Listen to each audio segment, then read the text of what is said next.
ഹൃദയത്തിലെ ആഗ്രഹം നടക്കാതെ പോയവര്, നിങ്ങൾക്കൊക്കെ വചനം അറിയാം, നമ്മൾ ഇന്നലെ വായിച്ചല്ലോ. അതിന് ഏറ്റവും വലിയ ഉദാഹരണം ബിലെയാം. ഹൃദയത്തിലെ ആഗ്രഹം നടന്നില്ല. 23-ാം അധ്യായത്തിന്റെ 10-ാം വാക്യം ഒന്നുകൂടെ വായിക്കാം. സംഖ്യാപുസ്തകം 23:10. യാക്കോബിന്റെ ധൂളിയെ ആർക്കെണ്ണാം? ഇസ്രായേലിന്റെ ഭക്തന്മാർ മരിക്കുന്നത് പോലെ ഞാൻ മരിക്കട്ടെ. നല്ല ആഗ്രഹമാണ്. ഭക്തന്മാർ മരിക്കുന്നത് പോലെ മരിക്കട്ടെ. ഇന്നലെ പറഞ്ഞത് ഒന്നുകൂടെ ആവർത്തിക്കുക. ഭക്തന്മാർ മരിക്കുന്നത് പോലെ മരിക്കണമെങ്കിൽ പഴയ പാസ്റ്റർമാർ പറയുന്ന കടമെടുക്കുക. ഭക്തന്മാർ ജീവിക്കും പോലെ ജീവിക്കുന്ന കാലത്ത് നാശക്കൊള്ളി എല്ലാം ഒപ്പിച്ച് വെച്ച് അങ്ങേയറ്റം പറ്റുമ്പോൾ പറയാം, നല്ലൊരു അന്ത്യം എനിക്ക് അത് ലഭിക്കുമെന്ന് തോന്നുന്നില്ല. ഈ വിതയ്ക്കുന്നതേ കൊയ്യും. കാറ്റ് വിതച്ചാൽ കൊടുങ്കാറ്റാ കൊയ്യുന്നത്. അപ്പോൾ ബിലെയാണ് ഭക്തന്മാർ മരിക്കുന്നത് പോലെ മരിക്കണമെന്ന് ആഗ്രഹിച്ചു, പക്ഷെ നടന്നില്ല. മരിച്ചത് എങ്ങനെയാണെന്ന് നമ്മൾ ചിന്തിച്ചല്ലോ. 31-ാം അധ്യായത്തിന്റെ 8-ാം വാക്യം, സംഖ്യ 31:8, യോശുവ 13:22.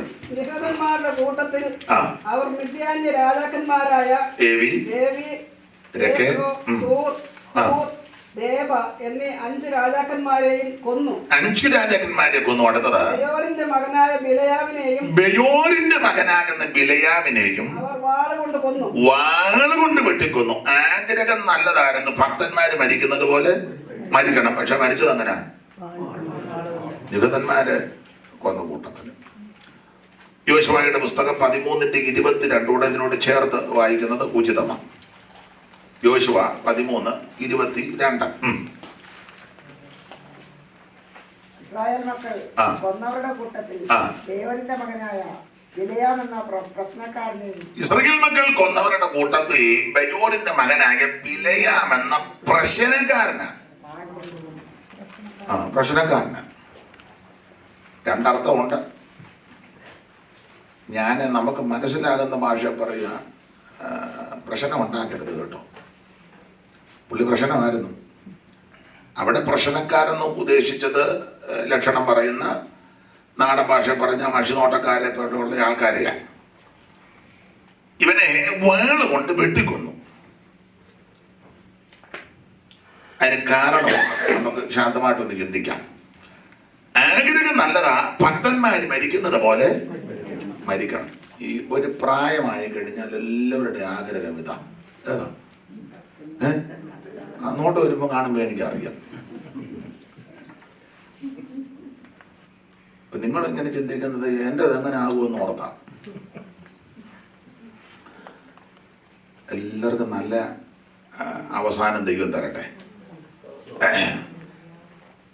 അപ്പോൾ ഭക്തന്മാർ മരിക്കുന്നത് പോലെ മരിക്കണം. ആഗ്രഹം നല്ലതാ, പക്ഷെ അങ്ങനെ നടന്നില്ല. നമ്മൾ ഇന്നലെ ചിന്തിച്ചു, ഭക്തന്മാർ മരിക്കുന്നതിനെ പറ്റി ഒത്തിരി തെളിവുണ്ട്. ഭക്തന്മാർ മരിച്ചത് അതിലൊരു ഭക്തനെ പറ്റി നമ്മൾ ഇന്നലെ ചിന്തിച്ചു, ദാവീദ്. രാജാക്കന്മാരുടെ 1-ാം പുസ്തകം 1-ാം അധ്യായത്തിന്റെ 1-ാം വാക്യത്തിൽ ദാവീദ് വയസ്സി എന്ന് വൃദ്ധനായി. അപ്പം വയസ്സി എന്നു വൃദ്ധനായി, മരണത്തിന്റെ ആ രീതിയാണ്. രാജാക്കന്മാരുടെ 1-ാം പുസ്തകം 2:1 വായിക്കുന്നത് ദാവീദിന്റെ മരണകാലം അടുത്തപ്പോൾ. അപ്പം അപ്പം വയസ്സി എന്നു വൃദ്ധനായി, മരണകാലം അടുത്തു. ശമൂവേലിന്റെ 2-ാം പുസ്തകം 23:1 വായിക്കുന്നത് ദാവീദിന്റെ അന്ത്യവാക്യങ്ങളാവിത്. അപ്പം മരിക്കാറായപ്പം പിച്ചും പേയും പറഞ്ഞതല്ല. ഈ പ്രായമായി കഴിയുമ്പം പറയുന്നത് എന്നാന്ന് അവർക്ക് തന്നെ ഇല്ലേ? നിങ്ങൾ എന്നെ താഴോട്ട് നോക്കിയിരിക്കുന്നത് ഉള്ള കാര്യമാണ്. പ്രായമായി കഴിയുമ്പോൾ എന്നതാ പറഞ്ഞു പിടിപ്പിക്കുന്നത് അറിയത്തില്ല. നമ്മളിപ്പം പല കാര്യങ്ങൾ അറിയാമല്ലോ. ഈ പ്രായമായി കഴിയുമ്പോൾ വളരെ ശ്രദ്ധിക്കണം. എന്തുവാ സംസാരിക്കുന്നത്, അതെന്തുവാ എന്നൊക്കെ വളരെ ശ്രദ്ധിച്ചു വേണം, സൂക്ഷിച്ചു വേണം. അപ്പോൾ ദാവീദിന്റെ അന്ത്യവാക്യങ്ങൾ വളരെ കടഞ്ഞെടുത്ത പദങ്ങളാ. ഓടിച്ചത് വായിച്ച റോസമാമേ. ദാവീദിന്റെ അന്ത്യവാക്യങ്ങളാവുന്നത് ഇശായി പുത്രൻ ദാവീദ് ചൊല്ലുന്നു. അപ്പോൾ അപ്പനാരാണ് നല്ല ബോധമുണ്ട്. ഇശായി പുത്രൻ മരിക്കാറായപ്പോ നല്ല ഓർമ്മയാ. അടുത്തത് ഔന്നത്യം പ്രാപിച്ച പുരുഷൻ. അത് മനസ്സിൽ ഔന്നത്യം പ്രാപിച്ച പുരുഷനാ. പിന്നെ യാക്കോബിൻ ദൈവത്താൽ അഭിഷിക്തൻ. താൻ അഭിഷിക്തനാന്നുള്ള ബോധവുമുണ്ട്. ഈ മരിക്കാറാകുമ്പോ അങ്ങനെയൊക്കെ ബോധം വേണം. ഞാൻ അഭിഷിക്തനാന്നുള്ള നീ ഒരു ദൈവം ഇതിലാന്ന് മനസ്സിലാക്കണം. വായി വരുന്നതെല്ലാം വിളിച്ചു പോകരുത്. പിന്നെ ഇസ്രായേലിൽ മധുരഗായകൻ. മധുരനായകൻ എന്ന് പറഞ്ഞാൽ ഈ തന്റെ പാട്ടുമൊക്കെ എല്ലാവർക്കും മാധുര്യമാണ്. നമ്മൾ ചില പാട്ട് കേൾക്കുമ്പോൾ നമ്മുടെ ഉള്ള കൃപയും കൂടെ പോവുക. ചില പാട്ട് ഇന്നാൾ ഒരാൾ പാട്ട് കേട്ടപ്പോൾ ഇരിക്കുന്നതാണ്. ഞാൻ ചോദിച്ചാൽ ഓ എന്നതായി പാടി വെക്കും. അപ്പൊ മധുരഗായകനാ. അടുത്തത് യഹോവയുടെ ആത്മാവ് എന്നിൽ സംസാരിക്കുന്നു. മരിക്കാനായപ്പോഴും ആത്മാവിലാ സംസാരിക്കുന്നത്. ഇങ്ങനെ ഭക്തന്മാര് മരിക്കുന്നത് ഇങ്ങനെ ആത്മാവിൽ. എന്നിട്ട് പിന്നെ അടുത്തത് അവന്റെ വചനം എന്റെ നാവിന്മേൽ ഇരിക്കുന്നു. മരിക്കാറായപ്പോഴും വചനമാ നാവിന്മേൽ. സ്തോത്രം. എനിക്ക് ഒരു അമ്മയെ അറിയാം, നിങ്ങൾക്ക് ഒത്തിരി പേരെ അറിയാം. എനിക്ക് അറിവിൽപ്പെട്ടതെന്ന് പറയുക, മരിക്കാറായി കിടക്കുമ്പോൾ നമ്മൾ ചെല്ലുമ്പോൾ ദൂത് പറയും, വചനം പറയും, വചനം പറയും. അതൊക്കെ വലിയ മഹാഭാഗ്യമാണ്. മരിക്കാറാകുമ്പോഴും വചനം പറയണമെങ്കിൽ ജീവിച്ചിരിക്കുമ്പോൾ വചനം ഹൃദയത്തിൽ സംഗ്രഹിക്കണം. ഇത് ജീവിച്ചിരിക്കുമ്പോൾ ഉള്ള നുണയും ബോധിയും കുശുമ്പും കുന്നായ്മയും വിശുവിശുപ്പും എല്ലാം കൂടെ വെച്ച് അവരുടെ കുറ്റവും ഇവരുടെ കുറ്റവും അവര് പോയത് ഇത് മുഴുവൻ അകത്തിങ്ങനെ ചില അമ്മായിമ്മമാര് പറയുന്ന കേട്ടുണ്ട്, പാസ്റ്ററെ അവളെന്നോട് ചെയ്തതെല്ലാം എന്റെ ഹൃദയത്തിൽ ഇരിപ്പുണ്ട്, ഞാൻ ഒന്നും അതായി അവസാനം എടുത്ത് ഈ വിളമ്പുന്നത്. ആ സഹോദരൻ ചെയ്തതല്ല എന്റെ ഹൃദയത്തിൽ ഇരിപ്പുണ്ട്. ഞാനിപ്പോ ഉപവാസ പ്രാർത്ഥന കണ്ട് ഞാൻ ഒന്നും മിണ്ടുന്നില്ലെന്നേ, ഇതെല്ലാം അകത്തിരിക്കും. പത്രോസ് ഒരിക്കൽ പറഞ്ഞു, ഹൃദയത്തിനകത്ത് നിന്ന് ഒരു 5 കൂട്ടം കാര്യം കളയണം. അറിയാമല്ലോ അല്ലേ, മൂളിച്ചൊക്കെ കേൾക്കുമ്പോ അറിയാം. പത്രോസിന്റെ 1-ാം ലേഖനം 2:1.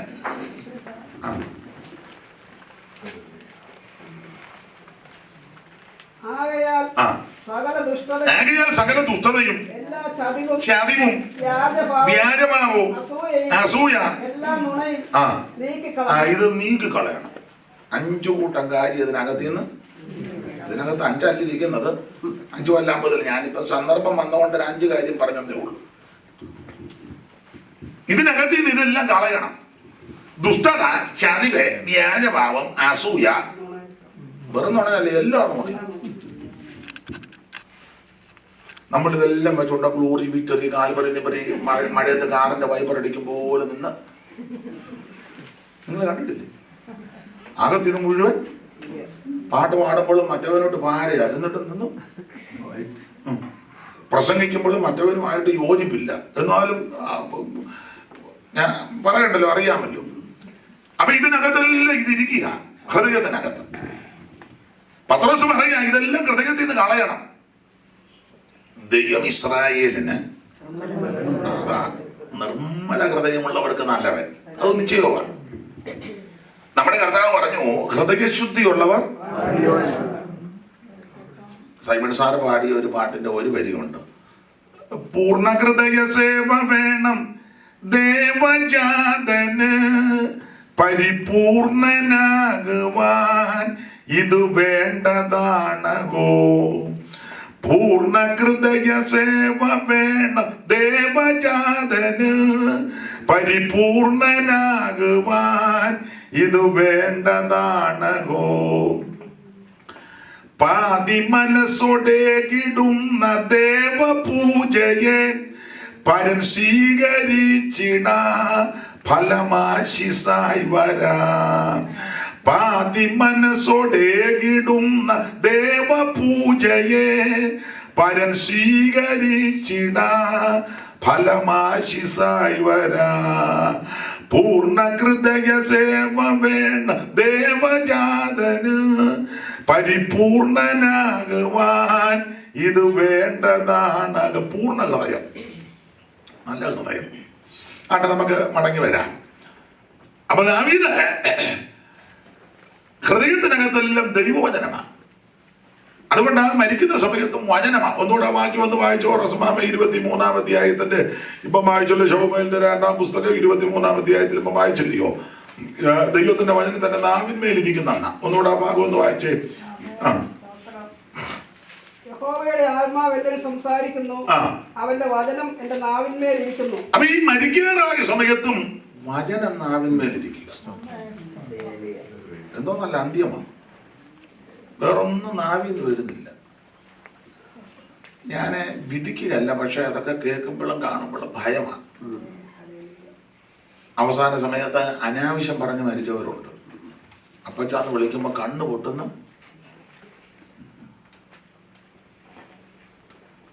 അമ്മാമ്മയെന്ന് വിളിക്കുമ്പോൾ അടുക്കാനൊക്കത്തില്ല. അതുപോലെ അത് അവരെ നമ്മൾ വിധിക്കേണ്ടത്, അവരും ദൈവം കൂടെ തീർക്കും. പക്ഷെ അത് കാണുമ്പം നമ്മുടെ ജീവിതത്തെ ക്രമീകരിച്ചോണം. അതിനാ ഈ പൗലോസ് കൊരിന്ത്യലേഖനത്തിൽ പറഞ്ഞല്ലോ, ഇത് നമുക്ക് ദൃഷ്ടാന്തമായി തന്നിരിക്കുക. 11-ാം വാക്യത്തിലുണ്ട്, ലോകാവസാനം വന്നിരിക്കുന്ന നമുക്ക് ബുദ്ധി ഉപദേശത്തിനാണ്. അപ്പൊ ഇങ്ങനെയുള്ള സംഭവങ്ങളൊക്കെ കാണുമ്പം നമ്മൾ വളരെ സൂക്ഷിച്ചോണം. അവരെ വിധിക്കണ്ട, അത് അവരും ദൈവം കൂടെ തീർത്തോളും. പക്ഷെ നമ്മുടെ ജീവിതത്തെ ഒന്ന് ക്രമീകരിച്ചോണം. നീതിമാന്റെ ഗതി ഇതാണെങ്കിൽ അപകടത്തിന്റെയും ഭാവിയുടെയും ഗതി എന്താവും? വളരെ സൂക്ഷിച്ചോണം. ഇരിപ്പ് കണ്ടിട്ട് മിക്കവാറും പരുവക്കേടാകാനാ തോന്നുന്നത്. നോട്ടോ ഇരിപ്പൊക്കെ കണ്ടിട്ട് ഒന്നും വരാതിരിക്കട്ടെ. ദൈവത്തിന് മഹത്വം. നല്ല അവകാശവും നല്ല അന്ത്യവും പ്രാപിക്കണം. ദൈവത്തിന് മഹത്വം. ഈ എപ്പോഴും ഞാൻ പറയും, ചർച്ച ബോർഡിന്റെ ഒരു പഴയ ദൈവനാസൻ ഉണ്ടായിരുന്നു, ഇന്ത്യ ദൈവസഭയുടെ PC ചാക്കോസാണ്, ജോകുര്യന്റെ പിതാവ്, മല്ലപ്പള്ളി കീഴ്വായ്പൂരുകാരാണ്. അത് TM അപ്പച്ചൻ്റെ മരുമകനും കൂടെ, TM വർഗീസാറുണ്ട്, തോട്ടുങ്കര. അപ്പം അദ്ദേഹം മരിക്കുന്ന സമയത്ത് വാകത്താനത്തെ ജോർജ് കുട്ടിച്ചാനാണ് കൂടെ നിന്നത്. അപ്പം എന്നോട് പറഞ്ഞതാ, മരിക്കുന്ന സമയത്ത് ഈ ജോർജ് കുട്ടി പാസ്റ്ററോട് പറഞ്ഞു, ജോർജ് കുട്ടി, ഞാൻ മരിക്കാൻ പോവുക, സ്വർഗം തുറക്കുന്ന ഞാൻ കാണുന്നു, ദൂതന്മാർ വരുന്നെന്ന്. ജോർജ് കുട്ടി എവിടെയെല്ലാം നോക്കിയിട്ടൊന്നും ദൂതനെ കാണുന്നില്ല. പുള്ളി പറഞ്ഞു, ദൂതം വരുത് എന്നെ കൊണ്ടുപോകാൻ. അപ്പം ജോർജ് കുട്ടി പാസ്റ്റർ എന്നോട് പറഞ്ഞതാ, പുള്ളി അടുത്തുണ്ട്, മുഖമെല്ലാം ശോഭിച്ചു, നല്ല പ്രകാശപൂരിതമായി സ്തോത്രം പറഞ്ഞ് വളരെ ആത്മാവിൽ ബലപ്പെട്ട പോയത്. നല്ല അന്ത്യമാണ്. ദൈവത്തിന് മഹത്വം. നല്ല അന്ത്യമാണ് പ്രാപിച്ചത്. ഞാൻ എല്ലായിടത്തും പറയും, എൻ്റെ കൂടെയുള്ളൊരു ഷൂ പാസ്റ്ററുണ്ട്, തോമാച്ചാനും ഒക്കെ അറിയാം. അദ്ദേഹത്തിൻ്റെ പെങ്ങളുടെ അമ്മാവിയപ്പനെ മരിക്കുന്ന സമയത്ത് ഒരു കുഴപ്പമില്ല. അപ്പം തലേന്ന് രാത്രിയിൽ അപ്പനും മക്കളോട് വർത്തമാനം പറഞ്ഞപ്പം പറഞ്ഞു, മോനെ ഒരു ശവപ്പെട്ടിയൊക്കെ ക്രമീകരിച്ചോണം, ഇച്ചിരി കാശും കൈ വേണം, ഞാൻ മരിക്കാൻ പോവാണ്. പിള്ളേർ കാര്യമാക്കിയില്ല. രാത്രി ഭക്ഷണമെല്ലാം കഴിഞ്ഞ് വിശ്രമിച്ചു. രാവിലെ ആമ്പിള്ളേരുമായിട്ട് 2 പേര് സുവിശേഷ വേലക്കാരൻ, കണ്ണൂർ. അപ്പം ഭക്ഷണം കഴിച്ചപ്പോൾ ഇഡലിയും സംബന്ധി സാമ്പാറും. മരുമകളുടെ ഷൂപ്പാസുടെ പെങ്ങളാണ്. അപ്പം ഇഡലി കൊടുത്തപ്പം മരുമകളോട് ഞാൻ അപ്പച്ചൻ പറയാ, മോളെ ഉച്ചയ്ക്ക് അപ്പച്ചന് ഊണ് വേണ്ട. അതിനപ്പച്ചൻ ഉച്ചയ്ക്ക് ഊണ് മേളില്ല. അപ്പം തമാശയായിട്ട് എടുത്തു. ഇഡലിയും സാമ്പാറും എല്ലാം കഴിച്ച് അപ്പച്ചൻ പോയി കുളിയെല്ലാം കഴിഞ്ഞ് ഡ്രസ്സും ഒക്കെ ധരിച്ച് കട്ടിലേ വന്നിരുന്ന് അമ്മച്ചിയുടെ ഒക്കെ ചെന്ന് കാര്യങ്ങളൊക്കെ ഒന്ന് ക്രമീകരിച്ച് കട്ടിലേ വന്നിരുന്ന് പാട്ട് പാടി പ്രാർത്ഥിച്ച് കട്ടിലോട്ട് കിടന്നു. 12:30 മുന്നേ മരിച്ചു. ഉച്ചയ്ക്ക് ഉണ്ടില്ല. നമ്മളെത്ര ഉച്ചയൂണ് കഴിഞ്ഞ് വെച്ചാൽ പിന്നെ ഇരിക്കുന്നത്. എന്നിട്ട് പോകാൻ ഒരു താല്പര്യവും വൈകിട്ടത്തെ കൂടെ എങ്ങനെയും തരാൻ. ചിലക്ക് പോകാൻ ഒരു താല്പര്യവും. 12 വയസ്സുള്ള മകള് കഥയാ കേട്ടിട്ടുണ്ടെന്നോട് ആവർത്തിക്കുക. 12 വയസ്സുള്ള മകളെ കൊച്ചുമകള് കാപ്പി കൊണ്ട് കൊടുത്തപ്പോൾ അപ്പച്ചൻ വിഷണനായിട്ടിരിക്കുക. തന്നെ അപ്പച്ചൻ, ഞാൻ ചിന്തിക്കുകയായിരുന്നു, വർഷങ്ങൾക്ക് മുമ്പ് ഇങ്ങനെ രാവിലെ കാപ്പി കൊണ്ട് തന്നു നിൻ്റെ വല്യമ്മച്ചിയായിരുന്നു ഏലിക്കുട്ടി. അപ്പോൾ അവളിങ്ങനെ കാപ്പി എല്ലാ ദിവസവും കൊണ്ട് തരുമ്പോൾ ഞാൻ ചിന്തിക്കുമായിരുന്നു, ഇവിടെ കാലം കഴിഞ്ഞാൽ എനിക്ക് ആരാ കാപ്പി. അവൾ മരിച്ചു കഴിഞ്ഞപ്പോൾ നിൻ്റെ അമ്മയാണ് എനിക്ക് കാപ്പി കൊണ്ടുവന്ന് മരുമകൾ. അന്നാലും ഞാനിങ്ങനെ ചിന്തിക്കും, ഇവിടെ കാലം കഴിഞ്ഞാൽ എനിക്ക് ആരാ രാവിലെ കാപ്പി. അന്നാലും ദൈവം നിന്നെ എനിക്ക് അപ്പച്ചനെ 90 കഴിഞ്ഞു. പിന്നെ എന്നാ അപ്പച്ച ഇപ്പം അല്ല നിന്റെ കാലം കഴിഞ്ഞാൽ എനിക്ക് ആരാ? അപ്പച്ചന് 90, അവക്ക് 12. അല്ല നിങ്ങളുടെ ഇരിപ്പ് കണ്ടിട്ട് അങ്ങനെ തന്നെ നിങ്ങൾ ഇരിക്കുന്നത്. ദൈവത്തിന് മഹത്വം. പോകാൻ ഒരു താല്പര്യവും ചിലർക്ക് ഇല്ല. അല്ല എല്ലാവർക്കും ദൈവം ദീർഘായുസ്സ് തരട്ടെ. പക്ഷെ ഒരു കാര്യം നല്ല അന്ത്യമായിരിക്കണം. കർത്താവിന്റെ വരവാണെങ്കിൽ കൈവിടപ്പെടാതെ എടുത്തുകൊള്ളണം. അല്ല, വരവിന് മുമ്പ് നമ്മൾ ചേർക്കപ്പെടുന്നത് തിരികിതമാണെങ്കിൽ എല്ലാവരും പ്രാർത്ഥിക്കണം.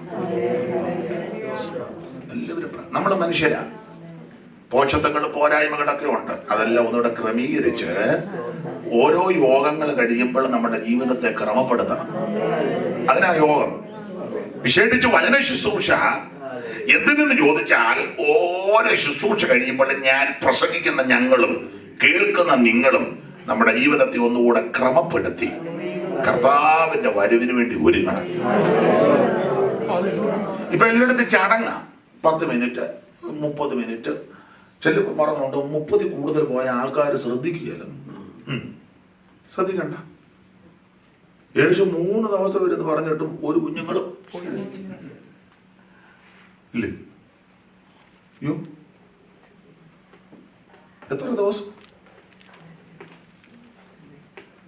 പുരുഷാരത്തെ കണ്ടാല് മലമേലിരുന്നു, തിരുവായി അങ്ങോട്ട് മോടി, ഒരു കുഞ്ഞുങ്ങൾ പോകുന്നില്ല.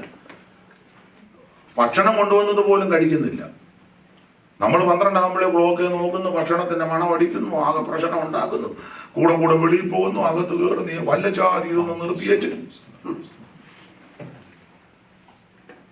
ആരാധനയ്ക്ക് കറക്റ്റ് ടൈം തുടങ്ങുക നിർത്തുകയും ഇത് കഴിഞ്ഞ് ഭക്ഷണത്തിന് ടൈം ഒന്നുമില്ല. നല്ല പേർക്ക് ഇരുന്ന് എത്ര നേരം എടുത്ത എന്നാൽ അതിനോടൊരു ടൈം പറയണ്ടേ? അരമണിക്കൂർ കൊണ്ട് കഴിച്ചു തീർത്തോണം. കുഴഞ്ഞു. ആട്ടെ, നമുക്ക് ആ എന്നെ മുഖത്തെല്ലാവരും പ്രയാസം പോലെ വിട്ടേക്കും, ആ വിഷയം വിട്ടു. അപ്പൊ ശ്രദ്ധിക്കുക, നല്ല അവകാശം, നല്ല അന്ത്യം പ്രാപിക്കണം. ഭക്തന്മാരുടെയൊക്കെ മരണം അങ്ങനെ. ആ അപ്പച്ചനെ ഉച്ചയ്ക്ക് കഴിച്ചില്ല, മക്കളും കഴിച്ചില്ല, അപ്പച്ചൻ മരിച്ചു. പിന്നെ അതിൻ്റെ നല്ല നല്ല അന്ത്യം. അങ്ങനെയൊക്കെ ഒത്തിരി സംഭവങ്ങൾ. ഞാനിപ്പോൾ എൻ്റെ ഓർമ്മ വന്ന് ഇദ്ദേഹത്തിൻ്റെ വല്യപ്പച്ചൻ്റെ അനിയനല്ലയോ വണ്ടമേടി യാക്കോച്ചായൻ, അദ്ദേഹം മരിച്ചപ്പോൾ അതുപോലെ പിള്ളേരോടെല്ലാം പറഞ്ഞ് ഇന്ന് ആരും വെളിയിൽ പോകരുത്, എല്ലാവരും വീട്ടിൽ കാണണമെന്ന്. അപ്പോൾ അപ്പച്ചനെ പറഞ്ഞ് പോകാൻ പോകുമെന്ന് പറഞ്ഞു. കുളിയെല്ലാം കഴിഞ്ഞ് തോട്ടിൽ പോയി മുങ്ങി കുളിച്ച് കുളിയെല്ലാം കഴിഞ്ഞ് പായൊക്കെ ധരിച്ച് കട്ടിലേ വന്നിട്ട് പാട്ട് പാടി പ്രാർത്ഥിച്ച് കട്ടിലോട്ട് കിടന്ന് ജീവനും പോയി. ഞാൻ അവിടുത്തെ ഇതൊക്കെ കേൾക്കുമ്പോഴെങ്കിലും മുഖഭാവം ഒന്ന് മാറുമെന്ന്. നിങ്ങൾ പറയും ഇതിൽ മരുന്ന് കേട്ടിട്ട് ഞങ്ങളുടെ മാറിയിട്ടില്ല. പിന്നെ ദൈവത്തിന് മഹത്വം, നല്ല അവകാശം, ദൈവത്തിന് മഹത്വം. മോശയുടെ മരണവും നല്ല മരണമാണ്. ഞാൻ ആ ഭാഗത്തേക്ക് പോകുന്നില്ല. അപ്പം ഭക്തന്മാരൊക്കെ മരിക്കുന്നത് നല്ല രീതിയിലാണ്. ദാവീദ് വയസ്സ് ചെന്നു, വൃദ്ധനായി, മരണകാലം അടുത്തു, അന്ത്യവാക്യം പറഞ്ഞു, ആത്മാവിൽ പറഞ്ഞു, വചനമായിരുന്നു പറഞ്ഞത്. ഇതെല്ലാം പറഞ്ഞേച്ച് തൻ്റെ മകൻ ശലോമോനെ വിളിച്ചേച്ച് പറഞ്ഞു, നിനക്കറിയാൻ മേലാത്ത ചില കാര്യം പറയാം, യോവാവിന് വെറുതെ വിടരുത്, ശിമയോട് ബുദ്ധിപരമായിട്ട് ഇടപെട്ടോണം, ബർസിലായുടെ മക്കൾക്ക് നിന്റെ മേശയിൽ നിന്ന് ഭക്ഷണം കൊടുക്കണം. ഇതെല്ലാം പറഞ്ഞേച്ച് ആ 2-ാം അധ്യായത്തിന്റെ 10-ാം വാക്യം, രാജാക്കന്മാരുടെ 1-ാം പുസ്തകം 2:10. പിന്നെ ദാവീദ് തന്റെ പിതാക്കന്മാരെ പോലെ നിദ്ര പ്രാപിച്ചു. എങ്ങനെയുണ്ട്? ദാവീദ് പിതാക്കന്മാരെ പോലെ നിദ്ര പ്രാപിച്ചു. ദാവീദിന്റെ നഗരത്തിൽ അവനെ അടക്കം ചെയ്തു. നല്ല ഇങ്ങനെയൊക്കെ ഈ ഭക്തന്മാര് മരിക്കുന്നത്, ഭക്തന്മാരുടെ മരണം. അവിടെ ബിലിയാം പറഞ്ഞു, ഭക്തന്മാര് മരിക്കുന്നത് പോലെ ഞാൻ മരിക്കട്ടെ. ആഗ്രഹം നല്ലതാ, പക്ഷെ നടന്നില്ല. നമുക്കറിയാം, ബിലിയാമിന് വാളുകൊണ്ട് വെട്ടിക്കൊന്നു. അതെന്നെ ഇങ്ങനെ മരിക്കാൻ കാരണം? അതിന് വേദപുസ്തകം നമ്മൾ പഠിക്കുമ്പോൾ നിങ്ങൾക്ക് വചനം അറിയാം. ഈ ബിലയാമാരാ? ആവർത്തനം 23:3 വായിച്ചേ. ആവർത്തനം 23:3. അറിവുള്ള വാക്യമെങ്കിലും ഒന്ന് വായിച്ചു. ഒരമ്മോന്യനോ മോവാമ്യനോ യഹോവയുടെ സഭയിൽ പ്രവേശിക്കരുത്. അവന്റെ 10-ാം തലമുറ പോലും ഒരു നാളെ യഹോവയുടെ സഭയിൽ പ്രവേശിക്കരുത്. അടുത്ത വാക്യം, നിങ്ങൾ മിസ്രയീമിൽ നിന്ന് വരുമ്പോൾ അവർ വഴിയിൽ വെച്ച് നിങ്ങളെ എതിരേൽക്കായി കൊണ്ട് അപ്പവും വെള്ളവും കൊണ്ട് നിങ്ങളെ എതിരേൽക്കായി കൊണ്ട് നിന്നെ ശപിക്കേണ്ടതിന്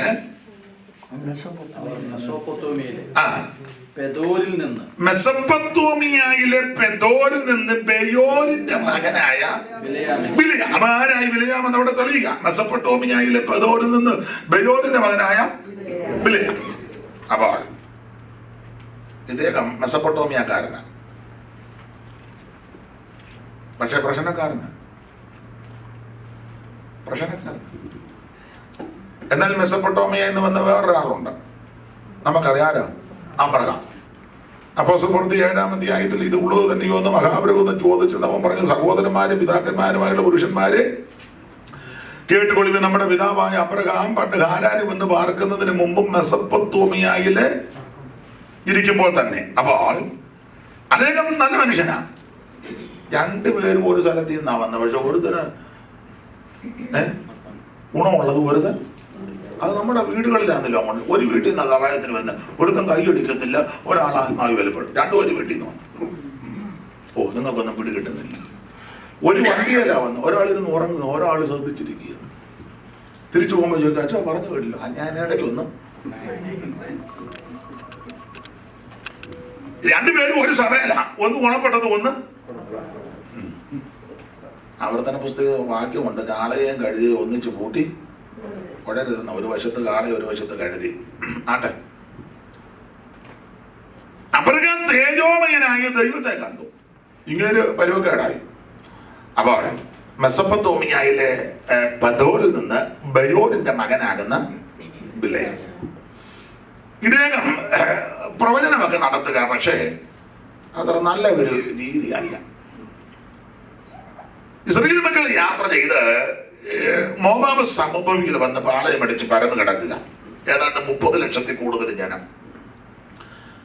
അപ്പോൾ ഇവർക്ക് പാളയം അടിക്കുമ്പോൾ 4 പാളയമാണ് കൊടുത്തത്. നമുക്കതൊക്കെ അറിയാം. 4 പാളയം: രൂബേന്യ പാളയം, യഹൂദ്യ പാളയം, എബ്രയീമ്യ പാളയം, ദാൻ പാളയം.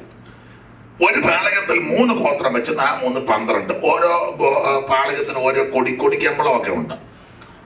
അപ്പോൾ ഈ പാളയം അടിക്കുമ്പോഴും ഇവര് പോകുമ്പോഴെല്ലാം ഓർഡർ തെറ്റത്തില്ല. സംഖ്യാപുസ്തകം 1-ാം അധ്യായത്തിന്റെ 52-ാമത്തെ വാക്യം, അറിവുള്ള വാക്യമെങ്കിലും ഒന്ന് വായിച്ചോ. സംഖ്യാപുസ്തകം 1-ാം അധ്യായത്തിന്റെ 52-ാമത്തെ തിരുവെടുത്തം. ഇസ്രായേൽ മക്കൾ ഗണം ഗണമായി ഓരോരുത്തൻ താന്താന്റെ പാളയത്തിലും ഇങ്ങനെ. അപ്പൊ താന്താന്റെ പാളയത്തിലും താന്താന്റെ കൊടിക്കരികിലും എന്ന് പറഞ്ഞാൽ ഉണർവ് കയറി തുള്ളിച്ചാടി വേറെ പാളയത്തിലൊന്നും. ചില ആത്മാവിലായി കഴിയുമ്പോൾ ചില ഇടങ്ങൾ കണ്ടില്ല, അങ്ങോട്ടും ഇങ്ങോട്ടും എല്ലാം ഓടുക. സഹോദരന്മാരുടെ തുള്ളി അങ്ങോട്ട്, സഹോദരി ഇവിടെ പിന്നെ വലിയ അനക്കമൊന്നുമില്ല, അങ്ങനെ ഇരുന്നാൽ മതി. ചില ഇടങ്ങളിൽ തുള്ളി അങ്ങോട്ട്. അപ്പൊ പാസ്റ്റർമാരുടെ ഭാര്യമാർ അവരെ ഇങ്ങനെ, അവർ 2 ഏര് കൊണ്ടുപോകാൻ 3 അതിൽ പോവുക. ചാടി വെച്ച് ബൈബിളിന്റെ പുറത്ത് വരാ കയറി ചാടുന്നത്. ചിലക്ക് തലയിലും തുണിയില്ല. പിന്നെ അത് പോട്ടെ, പറയുന്നില്ല ഞാൻ. ഇതിനെല്ലാം ഒരു ഓർഡർ ഉണ്ട്. വെട്ടിക്കിലേക്ക് രാജാവില്ലെങ്കിലും അത് എന്ന് പറഞ്ഞതുപോലെ ഈ 30 ലക്ഷം ജനമല്ലേ, നല്ല എന്തെയോ ഓർഡറിലാണ് കൊണ്ടുപോയത്. ഓരോരുത്തൻ താന്താന്റെ പാളയത്തിൽ, ഓരോരുത്തൻ താന്താന്റെ കൊടിക്കരികിൽ ഇങ്ങനെ പാളയം അടങ്ങണം. അതുകൊണ്ടാണ് ഇവരെ കണ്ടെച്ച് ബിലയാം പറഞ്ഞൊരു പദമുണ്ട്. 24-5 വായിച്ച സംഖ്യാപുസ്തകം 24:5. യാക്കോബേ നിന്റെ കൂടാരങ്ങൾ, ഇസ്രായേലേ നിന്റെ നിവാസങ്ങൾ. എത്ര മനോഹരം! പർവ്വതത്തിന്റെ മുകളിൽ കയറി ഇങ്ങനെ നോക്കുമ്പോൾ എത്ര നല്ല ഡിസിപ്ലിന്, നല്ല ഓർഡർ. ഈ ദൈവമക്കളുടെ ആരാധനയും ക്രമവും ഒക്കെ നല്ല ചിട്ടയിലായിരിക്കണം. ഇത് ചില സഭയിൽ ചെന്ന് തോന്നുന്നിടത്ത് വന്നിരിക്കുക, തോന്നിയത് പോലെ ഇരിക്കുക. ഇവിടുത്തെ എനിക്കറിയത്തില്ല, നാട്ടിലൊക്കെ സ്റ്റേജിലൊക്കെ ഇരിക്കുന്ന ചില വിദ്വാന്മാർ കാലും വെച്ച് വിറപ്പിച്ച്. എന്നാണ് ഇവിടെ തന്നെ ഒരു കാലെടുത്ത് പണ്ട് ഈ വാസവദത്ത ഇരുന്നത് പോലെ. സ്കൂളിൽ പഠിച്ചൊരു പദമുണ്ട്, ഇല്ലേ? കരണക്കകത്ത് കുമാരനാശാന്റെ കരണ, അതിനകത്ത് കാലെടുത്ത് തുടക്കാമ്പിൽ കയറ്റി വെച്ചും കഞ്ചവാണം തന്റെ പട്ടം കെട്ടിയ രാജ്ഞി പോലെ മഞ്ജുളാങ്കി ഇരിക്കുന്നു മതിമോഹിനി. സഹായത്തിനിരിക്കുക മഞ്ജുളാങ്കി. കാലും വെച്ചു, കാലുമൊക്കെ ഉറപ്പിച്ച് ഒരു നല്ല പോട്ടെ. കാണുമ്പോൾ സങ്കടമൊക്കെ തോന്നാറുണ്ട്. സ്തോത്രം, സങ്കടം തോന്നാറുണ്ട്. പിന്നെ ചിലയിടത്ത് ഇതൊന്നും മിണ്ടാനും ഒക്കെ ഞാൻ പറയും, അത് വേറെ വിഷയം.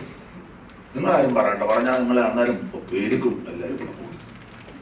ദൈവസന്നിധിയിൽ ഇരിക്കുമ്പോൾ അതൊരു ഭക്തി, ബഹുമാനം. ദാവീദ് ഇങ്ങനെ പറഞ്ഞ ആലയത്തിലേക്ക് ചെന്ന് നിങ്ങളുള്ള ഭക്തിയോടെ, അതാണ് ദൈവത്തിന്റെ മഹത്വം. ദൈവത്തെ ഞാൻ അമ്പലത്തിലൊക്കെ ഞങ്ങൾ പോയിക്കൊണ്ടിരിക്കുന്ന കാലത്ത് എന്ത് ഭക്തിയാണെന്നറിയാം. ആ നട തുറക്കുന്ന സമയത്ത് വളരെ കൈകൂപ്പി ഒരു മുട്ടുശുചി വീണാലറിയും. അവിടെ ഇരിക്കുന്ന മുഴുവൻ ആൾക്കാർ ഒരൊറ്റ നോട്ടമേ ഉള്ളൂ നട തുറക്കുന്നത്. ആ ശ്രീകോവിലിനകത്ത് നട തുറക്കുമ്പോൾ ഒന്ന് ദർശിക്കണം. എന്ത് ഭക്തിയാണെന്നറിയാം. ഭയങ്കര ഭക്തി. വേറെ സംസാരങ്ങളൊന്നും അവിടെ വളരെ ഭക്തി. ആ പ്രസാദമൊക്കെ തരുമ്പം ഞങ്ങളൊക്കെ ഇങ്ങനെ നമ്മൾ തിരുമേശം എടുക്കുന്ന കണ്ട് അത് ചുമ്മാ പണ്ട് കുറച്ച് തിന്നു എന്നിട്ട് ചോദിച്ചു സാധനം കിട്ടിയോ? അവൻ ഉപദേശിച്ചു സാധനം ഞാൻ എൻ്റെ വീട്ടിൽ നിന്ന് കൊഴുക്കട്ട കൊണ്ടുവന്നതല്ലേ. അല്ല, ചിലരങ്ങനെയാണ് മുറുക്കി കൊടുക്കുന്നത്, ചിലരങ്ങനെ എടുക്കുന്നതും. പണ്ട് കൊച്ചുമായിട്ടിരുന്ന തള്ളയിടയ്ക്ക് അപ്പം കൊണ്ട് കൊടുത്തപ്പോ അമ്മ എടുത്ത് കൊച്ചിന് കൊടുത്തില്ല. കൊച്ചു കിടന്ന് കരഞ്ഞു. ഈ തള്ളയ്ക്ക് ബോധമുള്ള തള്ളയല്ല. അവരോട് പറഞ്ഞു കൊച്ചിനോട് കൊടുക്കാൻ. ആവശ്യം പറഞ്ഞത് സ്ഥാനപ്പെട്ടപ്പോൾ കൊടുക്കണം. ഈ തള്ള കിട്ടപ്പോൾ വാ വെച്ച് ഞാൻ കടയിൽ നിനക്ക് അയാൾ തന്നെ ഇച്ചിരി തരുള്ളൂ, ഞാൻ നിനക്ക് 2 എണ്ണം മേടിച്ചു തരാമെന്ന് പറഞ്ഞു. അപ്പൊ ഇത് എന്നതാണെന്നോ, ഇത് എന്തിനാണെന്നോ, ഇതിന്റെ പവിത്രത എന്താണെന്നോ, ഇതിന്റെ മാന്യത എന്താണെന്നോ ഒന്നും മിക്കവർക്കും അറിയത്തില്ല. അല്ലിത് പറഞ്ഞു കൊടുക്കുകയല്ലോ. എങ്ങനെയാലും പറിച്ചു കീറി ആട്ടെ. ആ ഭാഗത്തേക്ക് നമുക്ക് സങ്കടം വരുത്തൊക്കെ കാണും. ദൈവസന്നിധി വരുമ്പോ ആൾ അതിന്റെ ഭക്തിയോടെ വേണം. ആ കാര്യത്തിന് ഏറ്റവും ഞാൻ ക്രൈസ്തവരുടെ ഇടയിൽ ബഹുമാനിക്കുന്ന കത്തോലിക്ക സഹോദരങ്ങളെയാണ്. എന്ത് ഭക്തി എന്നറിയാം. ആ പള്ളി കോമ്പൗണ്ടിൽ കയറിയാൽ വളരെ ഭക്തിയാണ്.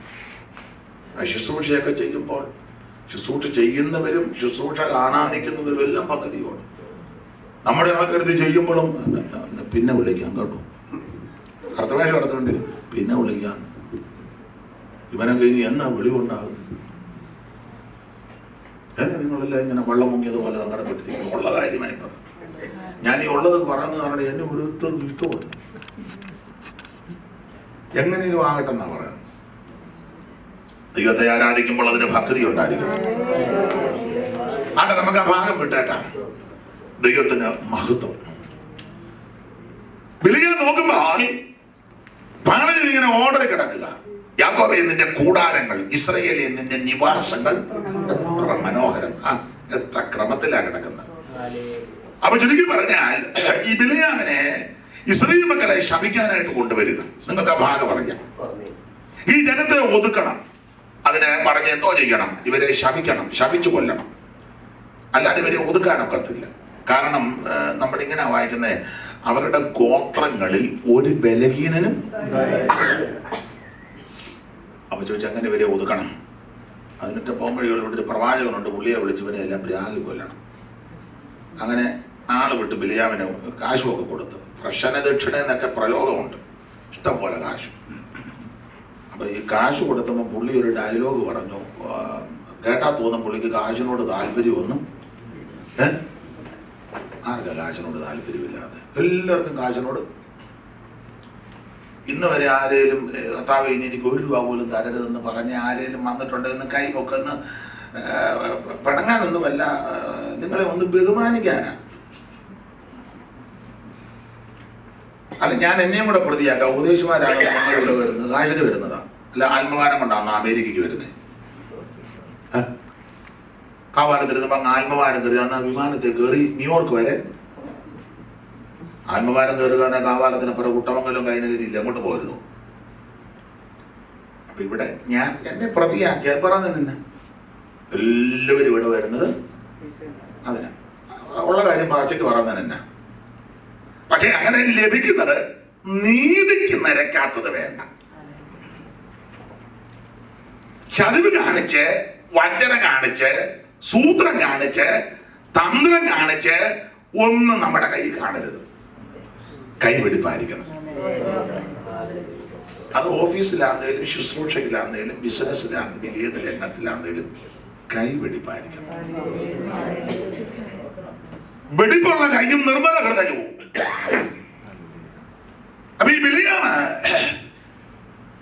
കാശ് ഒത്തിരി കൊടുത്തു ബാരാക്ക്. അപ്പൊ പുള്ളി ഒരു ഡയലോഗ് പറഞ്ഞു.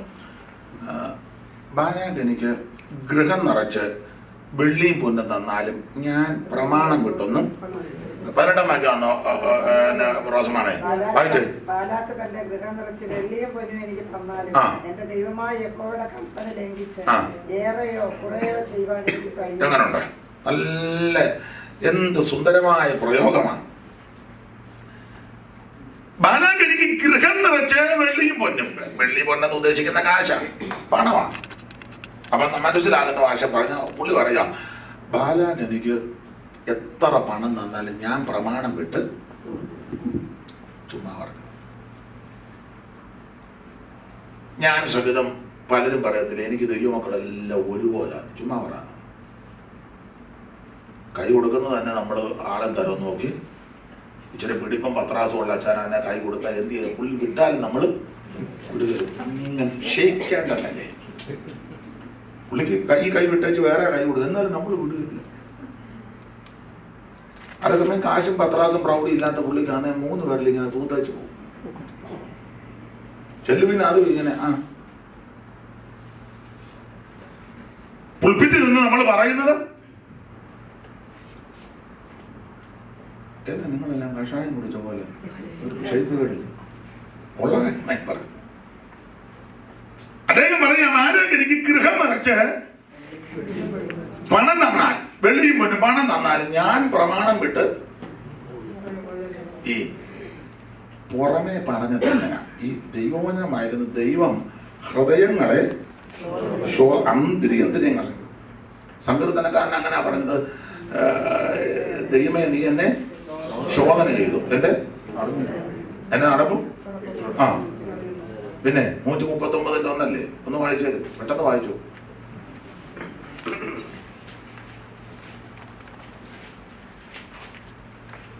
യഹോവേ നീ എന്നെ ശോധന ചെയ്ത് അറിഞ്ഞിരിക്കുന്നു. ഞാൻ ഇരിക്കുന്നതും എഴുന്നേൽക്കുന്നതും അറിയുന്നു. എന്റെ നിരൂപണം ഈ ദൂരത്ത് നിന്ന് ഗ്രഹിക്കുന്നു. നമ്മുടെ ഹൃദയത്തിലെ നിരൂപണങ്ങൾ വരെ അറിയുന്നവനാ ദൈവം. എന്റെ നടപ്പും കിടപ്പും നീ ശോധന ചെയ്യുന്നു. എന്റെ വഴികളൊക്കെ നിനക്ക് മനസ്സിലായിരിക്കുന്നു.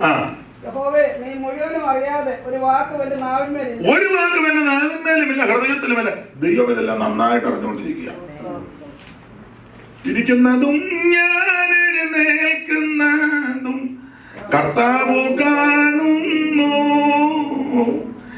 ഗ്രഹിക്കുന്നു കർത്തനൻ ഹൃദയ നിരൂപണവോ. ദൂരത്തു നിന്നും തന്നെ ഇതത്ഭുതം, ദൂരത്തു നിന്നും അത്ഭുതം ഈ പരിജ്ഞാനം, ഈ പരിജ്ഞാനം ആശ്ചര്യദായകമേ. അറിയുന്നു ശോധന ചെയ്തന്റെ നാഥൻ, അറിയുന്നു ശോധന ചെയ്തന്റെ നാഥൻ ഈ പരിജ്ഞാനം. നമ്മളെ നല്ലതുപോലെ ശോധന ചെയ്യുന്നൊരു ദൈവമാണ്. സ്തോത്രം. പുറമേ ഇദ്ദേഹം പറഞ്ഞു, ബാലാക്ക് എനിക്ക് വീട് നിറച്ച് പണം തന്നാലും ഞാൻ പ്രമാണം വിട്ടൊന്നും. ഈ തമ്പുരാൻ ഇവന്റെ ഹൃദയം നോക്കി. നമ്മളെല്ലാം പുറമെ നോക്കി അഭിപ്രായം പറയുന്നവരാ. ഡ്രസ്സ് നോക്കി, മുഖം നോക്കി, മുടി ചീകുന്നത് നോക്കി, മുടി വെട്ടുന്നത് നോക്കി, അല്ലെങ്കിൽ വാച്ച് നോക്കി, മൊബൈൽ നോക്കി, വന്ന വണ്ടിയുടെ വില നോക്കിയൊക്കെയാണ് നമ്മൾ അഭിപ്രായം ഇല്ലേ. ഒരാൾ വരുമ്പോഴേ നമ്മൾ വണ്ടി നോക്കും, പിന്നെ അവൻ്റെ കയ്യിലിരിക്കുന്ന മൊബൈല് നോക്കും, ഇട്ടിരിക്കുന്ന ഡ്രസ്സിൻ്റെ പകിട്ട് എന്നിട്ട് നമ്മൾ വില വെക്കുക.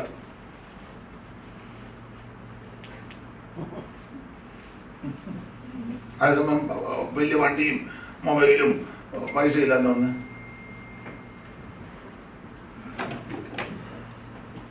നിങ്ങളെല്ലാവരും കൂടെ എന്നെ പൊട്ടം കളിപ്പിക്കുകയാണോ അതോ ഒന്നും അറിയാത്തതുകൊണ്ടാണ്?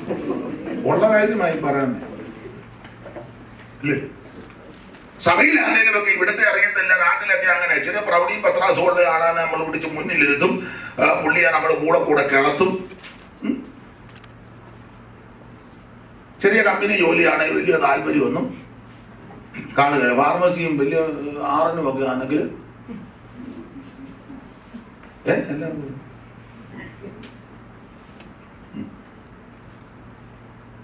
എപ്പോഴാണ് നടക്കുന്നത്? 9 സമയം. ചേട്ടാ ഗുണമാകും. ഗുണമാകുന്നെങ്കിൽ ഇച്ചിരൂടെ ഗുണമാകട്ടെ. നിങ്ങൾ മാത്രമല്ല, ഓൺലൈനിലുണ്ടല്ലോ ചിലത് വെളിയിലൊന്നും ഗുണമാകട്ടെ. പ്രസംഗിക്കുന്ന ഞങ്ങളും ശരിയാകട്ടെ. ദൈവത്തിന് മഹത്വം. നമ്മളെല്ലാം അറിയുന്ന ഒരു ദൈവമുണ്ട്. എല്ലാവരും നന്നായിട്ടാണ്. ഹൃദയത്തിൽ ഇരിക്കുന്നത് വേറെയാ, പക്ഷെ പുറമേ പറഞ്ഞത് മറ്റൊന്നാ. പുറമേ പറഞ്ഞു എനിക്ക് വീട് നിറച്ച് പണം തന്നാലും ഞാൻ തമ്പുരാൻ ഈ ചില അസുഖങ്ങൾ സ്കാൻ ചെയ്താലേ പിടി കിട്ടൂ. ചില അസുഖങ്ങൾ ചില നല്ല ഡോക്ടർമാർക്ക് ചിലപ്പോൾ ലക്ഷണം കാണുമ്പോൾ അറിയാം, എന്നാൽ ചിലത് ചില പിടി കിട്ടുകയില്ല. അതിന് ഡോക്ടേഴ്സ് പറയും ഒന്ന് സ്കാൻ ചെയ്തേച്ച്. നാട്ടിലൊക്കെ ഈ ബിസിനസ് ആയതുകൊണ്ട് ഇവർ പറയുന്നിടത്ത് സ്കാൻ ചെയ്യുക മാത്രമല്ല, വേറെ ഒരു സ്ഥലത്തും കൂടെ കാരണം ഇതിൽ ബിസിനസ്സാണ്. നാട്ടിലൊക്കെ ആശുപത്രിയിലോട്ട് ചെന്ന് ചുമ്മാ നിൽക്കുന്നവരെയും പിടിച്ച് പരിശോധിക്കും. ഒരു പനിക്ക് അങ്ങോട്ട് ചെന്ന ഉടനെ അങ്ങ് പരിശോധനയാണ്. കാരണം മിഷനെല്ലാം മേടിച്ച് വെച്ചിരിക്കുക, വേറെ രാജ്യത്ത് നിന്ന് കൊണ്ടുവന്നത്. അതെല്ലാം എന്തെങ്കിലും ഒന്ന് ചെയ്യണ്ട. ഒരുത്തന്നെ പറഞ്ഞു സ്കാൻ ചെയ്യാൻ പറഞ്ഞു, ഞാൻ പുള്ളിയെ ഓട്ടോയിൽ കൊണ്ടുവന്നതാണ്. അപ്പൊ ഓട്ടോക്കാരനെ പോയി അവനോട് പുള്ളിയെ അങ്ങോട്ട് കെട്ടിച്ച് അവനോടാണ് പപ്പനെ സ്കാൻ ചെയ്യാൻ. ഞാൻ എൻ്റെ ഓട്ടോയിൽ അയാളെ അങ്ങനെ എന്തല്ലോ കൃത്രിമങ്ങളാണ് നടക്കുന്നത്. ഇപ്പോൾ അതിന് ഭയങ്കര പരസ്യമാണ് നാട്ടിലൊക്കെ. തിരുവല്ലയിലൊക്കെ നിങ്ങൾ വന്നാൽ കാണാൻ ഭയങ്കര സകല ഹൃദയങ്ങളും പറയും വരുമല്ലോ. വേറൊരു മോട്ട് കണ്ട് ഇനി ഒറ്റ വഴിയേ ഉള്ളെന്ന് ബിലീവേഴ്സ്. നമ്മൾ പുള്ളിയും നമ്മളും എല്ലാം വർഷങ്ങളായിട്ട് പറഞ്ഞ ഒറ്റ വഴിയേ ഉള്ളൂ, യേശു ക്രിസ്തു. ഇപ്പൊ അതെല്ലാം തിരിഞ്ഞു ഒറ്റ വഴിയേ ഉള്ളൂ. ആട്ടെ, അപ്പൊ ചില അസുഖങ്ങളെ പിടികിട്ടത്തില്ല, അതിനെ അവർ പറഞ്ഞ സ്കാൻ ചെയ്യാൻ പറയും. അപ്പൊ ഡോക്ടർ പറയുന്നിടത്ത് ഒന്ന് സ്കാൻ ചെയ്തേക്കണം, ഉടക്കണ്ട. കടം മേടിച്ചാണെങ്കിലും പറയാത്ത സ്ഥലത്തോടൊന്ന് രണ്ടും സെയിം റിപ്പോർട്ടാണെങ്കിൽ ചികിത്സയ്ക്ക് ഏൽപ്പിക്കാം. അല്ലാതെ ഓപ്പറേഷൻ വേണമെന്ന് പറഞ്ഞാൽ കീറിക്കൊള്ളാൻ പറയരുത്. രണ്ട് അപ്പം ഈ പുറമേ പറഞ്ഞു ഗൃഹം നിറച്ച് പണം ഉണ്ടെങ്കിൽ ഞാൻ പ്രമാണം വിടുകയില്ല. ഇപ്പം തമ്പുരാൻ ഈ 2 സ്കാനിങ്, ബിലിയാമിൻ്റെ ഹാർട്ട് 2 സ്ഥലത്തെ സ്കാനിങ്, 2 സ്കാനിങ് റിപ്പോർട്ട് ഒന്നാ വായിച്ച് 3 വാക്യം വായിക്കണം. പത്രോസിന്റെ 2-ാം ലേഖനം 2-ാം അധ്യായത്തിന്റെ 15-ാം വാക്യവും യൂദയുടെ ലേഖനം അതിന്റെ 14-ാമത്തെ വാക്യവും 11-ാമത്തെ വാക്യവും പിന്നെ വെളിപ്പാട് പുസ്തകം 2-ാം അധ്യായത്തിന്റെ 14-ാം വാക്യവും. ആകെ പത്രോസിന്റെ 2-ാം ലേഖനം 2-ന്റെ 14, 15 വായിച്ചു. അവർ നേർവഴി വിട്ടുതെറ്റി ബയോരിന്റെ മകനായ ബിലിയാമിന്റെ വഴിയിൽ നടന്നു. അവൻ അനീതിയുടെ കൂലി കൊതിച്ചുവെങ്കിൽ സംഖ്യാപുസ്തകത്തിൽ പുള്ളി പറഞ്ഞു ഗൃഹം നിറച്ച് വെള്ളിയും പൊന്നു തന്നാലും എനിക്ക് താല്പര്യമില്ലെന്ന്. പക്ഷെ സ്കാനിങ് റിപ്പോർട്ട് പറയുന്നത് ഇവൻ കൂലി റിപ്പോർട്ട് വന്ന യൂദാ 11. അവർക്ക് അയ്യോ കഷ്ടം, അവർ കൈയിന്റെ വഴിയിൽ നടക്കുകയും കൂലി കൊതിച്ച് ബിലിയാമിന്റെ വഞ്ചന മതി. 2 സ്കാനിങ് റിപ്പോർട്ടും അങ്ങനെയുണ്ട്. ഞാൻ വേറെ ആരെയും കുറ്റം പറയത്തില്ല, എന്നെ പ്രതിയാക്കി പറയാം. 1-ാം പ്രതി ഞാൻ. പൗലോസ് പറഞ്ഞ പോലെ ആ പാപികളിൽ ഈ പുൾപിറ്റ് നിൽക്കുമ്പോൾ മൈക്ക് കിട്ടുമ്പോൾ ഞാൻ നിങ്ങളും എല്ലാം നല്ല വകുപ്പ് പറയും, ഇല്ലേ? പറയും. 1-ാം പ്രതി ഞാൻ. ഈ പറയുന്നത് പോലാണോ ഇത് കഴിഞ്ഞ് നമ്മൾ ആൾക്കാരോട് ഇടപെടുന്നത്? ഒരപ്പത്തിൻ്റെ അംശികളാണ് നമ്മളെല്ലാവരും. ശരീരത്തിൻ്റെ അവയവമാണ്. സ്നേഹിക്കണം. അതിനെപ്പറ്റി നമ്മൾ പഠിച്ച് പിന്നെ എല്ലാം നല്ല പഠിത്തം നല്ലതാണ്. അഗാപ്പെ അതെത്രയായിട്ട് പകുത്ത് പറയാമെങ്കിലും അറിയാം. അഗാപ്പെ പറയുന്ന പുള്ളി അനിയനുമായിട്ട് കൊണ്ടിട്ട് 5 വർഷമായി. വിഷയം എന്നാ?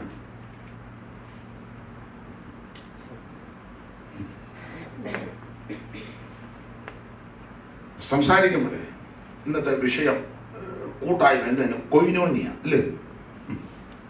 അപ്പുറത്തെ സഭ യോഗം വെച്ചാൽ ഉടനെ വാശിക്ക് പറയും വെക്കും. എന്തുവാ വിഷയം എന്നാ? എല്ലാവരും ഇങ്ങനെ സൂക്ഷിച്ചു നോക്കണം. ഹൃദയം ദൈവം അറിയുക. അപ്പൊ ഈ സംഖ്യാപുസ്തകം 22:18 പറഞ്ഞു, ഗൃഹം നിറച്ച് പണം തന്നാലും ഞാൻ പ്രമാണം വിടുകയില്ല. പക്ഷെ സ്കാനിംഗ് റിപ്പോർട്ട് കണ്ട സൈമ കൂലി കൊതിച്ചു. ചുരുക്കി പറഞ്ഞാൽ ഇഷ്ടം പോലെ കാശ്. ഇത് അനീതിയുടേതാണ്. അതാ ഞാൻ പറഞ്ഞത്, നമുക്കെല്ലാം പണം വേണം. നിങ്ങൾക്കും വേണം, എനിക്കും വേണം, എല്ലാവർക്കും വേണം. നിങ്ങളിവിടെ ജോലി തേടി വന്നത് പണം ഉണ്ടാക്കാനാണ്.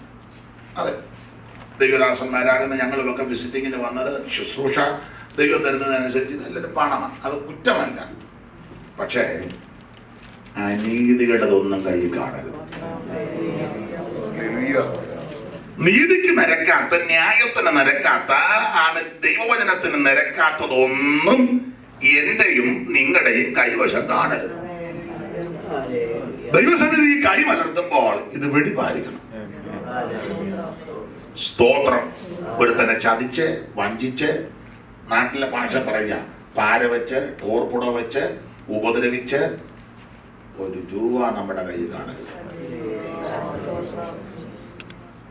ഇപ്പോൾ ഒരു പ്രത്യേക അന്തരീക്ഷം വന്നിരിക്കുക. യൂട്യൂബ് നല്ല ഉദ്ദേശത്തിനായി ചെയ്യുന്നത്, പക്ഷെ മറ്റുള്ളവരെ തേജോവധം ചെയ്തും അവരെ ആക്ഷേപിച്ചും ഒക്കെ കാശുണ്ടാക്കുക. ഇതൊന്നും ഗുണം വരികയില്ല. സന്തതിക്കും ഗുണം വരികയില്ല. സന്തതിക്കും ഗുണം വരികയില്ല. കാരണം ഇത് നീതിയായിട്ടുള്ളതാണേ കുഴപ്പമില്ല. ഇപ്പൊ പ്രസംഗം എല്ലാവരും കേൾക്കണം, എല്ലാവരും നന്നാകണം എന്നുള്ള ഉദ്ദേശത്തോടെ ഇടുന്നെങ്കിൽ ഒരു കുഴപ്പവും ഇല്ല. അതിനൊരു പ്രത്യേക തലക്കെട്ട് ഈ പുള്ളി അറിയാത്ത രീതിയിലുള്ള തലക്കെട്ട കൊടുക്കുന്നു. എന്തിനാ? അനേകർ ഇതിനകത്ത് ഇത് കണ്ടുകൊണ്ട് കയറണം. അങ്ങനെ കയറുമ്പോൾ ഈ ചെയ്ത പുള്ളിക്ക് പൈസ കിട്ടും. ആ കാശ് അത്ര ഗുണം വരുമെന്ന് തോന്നുന്നില്ല. നല്ലത് ഗുണം വരികയല്ല. യവനും വരികയല്ല, ഇവന്റെ സന്തതിക്കും വരികയല്ല. നിങ്ങളിങ്ങനെ കുറിച്ച് നോക്കണം. എനിക്ക് ഇരുനിറം പറ്റിയിരിക്കാലും ഞാൻ വെയിൽ കൊണ്ട് കടത്തിരിക്കാലും നിങ്ങൾ എന്നെ ദൈവത്തിന് മഹത്വം. ജോലി ചെയ്യുന്ന സ്ഥാപനത്തിലാണെങ്കിലും ബിസിനസ് ആണെങ്കിലും ശുശ്രൂഷയാണെങ്കിലും ഏത് വിധത്തിലാണെങ്കിലും പ്രിയരെ, ചതിച്ച് വഞ്ചിച്ച് ഒരുത്തനെ നശിപ്പിച്ച് 10 രൂപ കൈവശം വരരുത്. എളിയവനെ പീഡിപ്പിക്കുകയും ദരിദ്രന്റെ ന്യായമൊക്കെ മറച്ചു കളഞ്ഞ് ഒന്നും വരുത്തരുത്. ദൈവത്തിന് സ്തോത്രം. അതിനെ ഭാഗം വിടുക.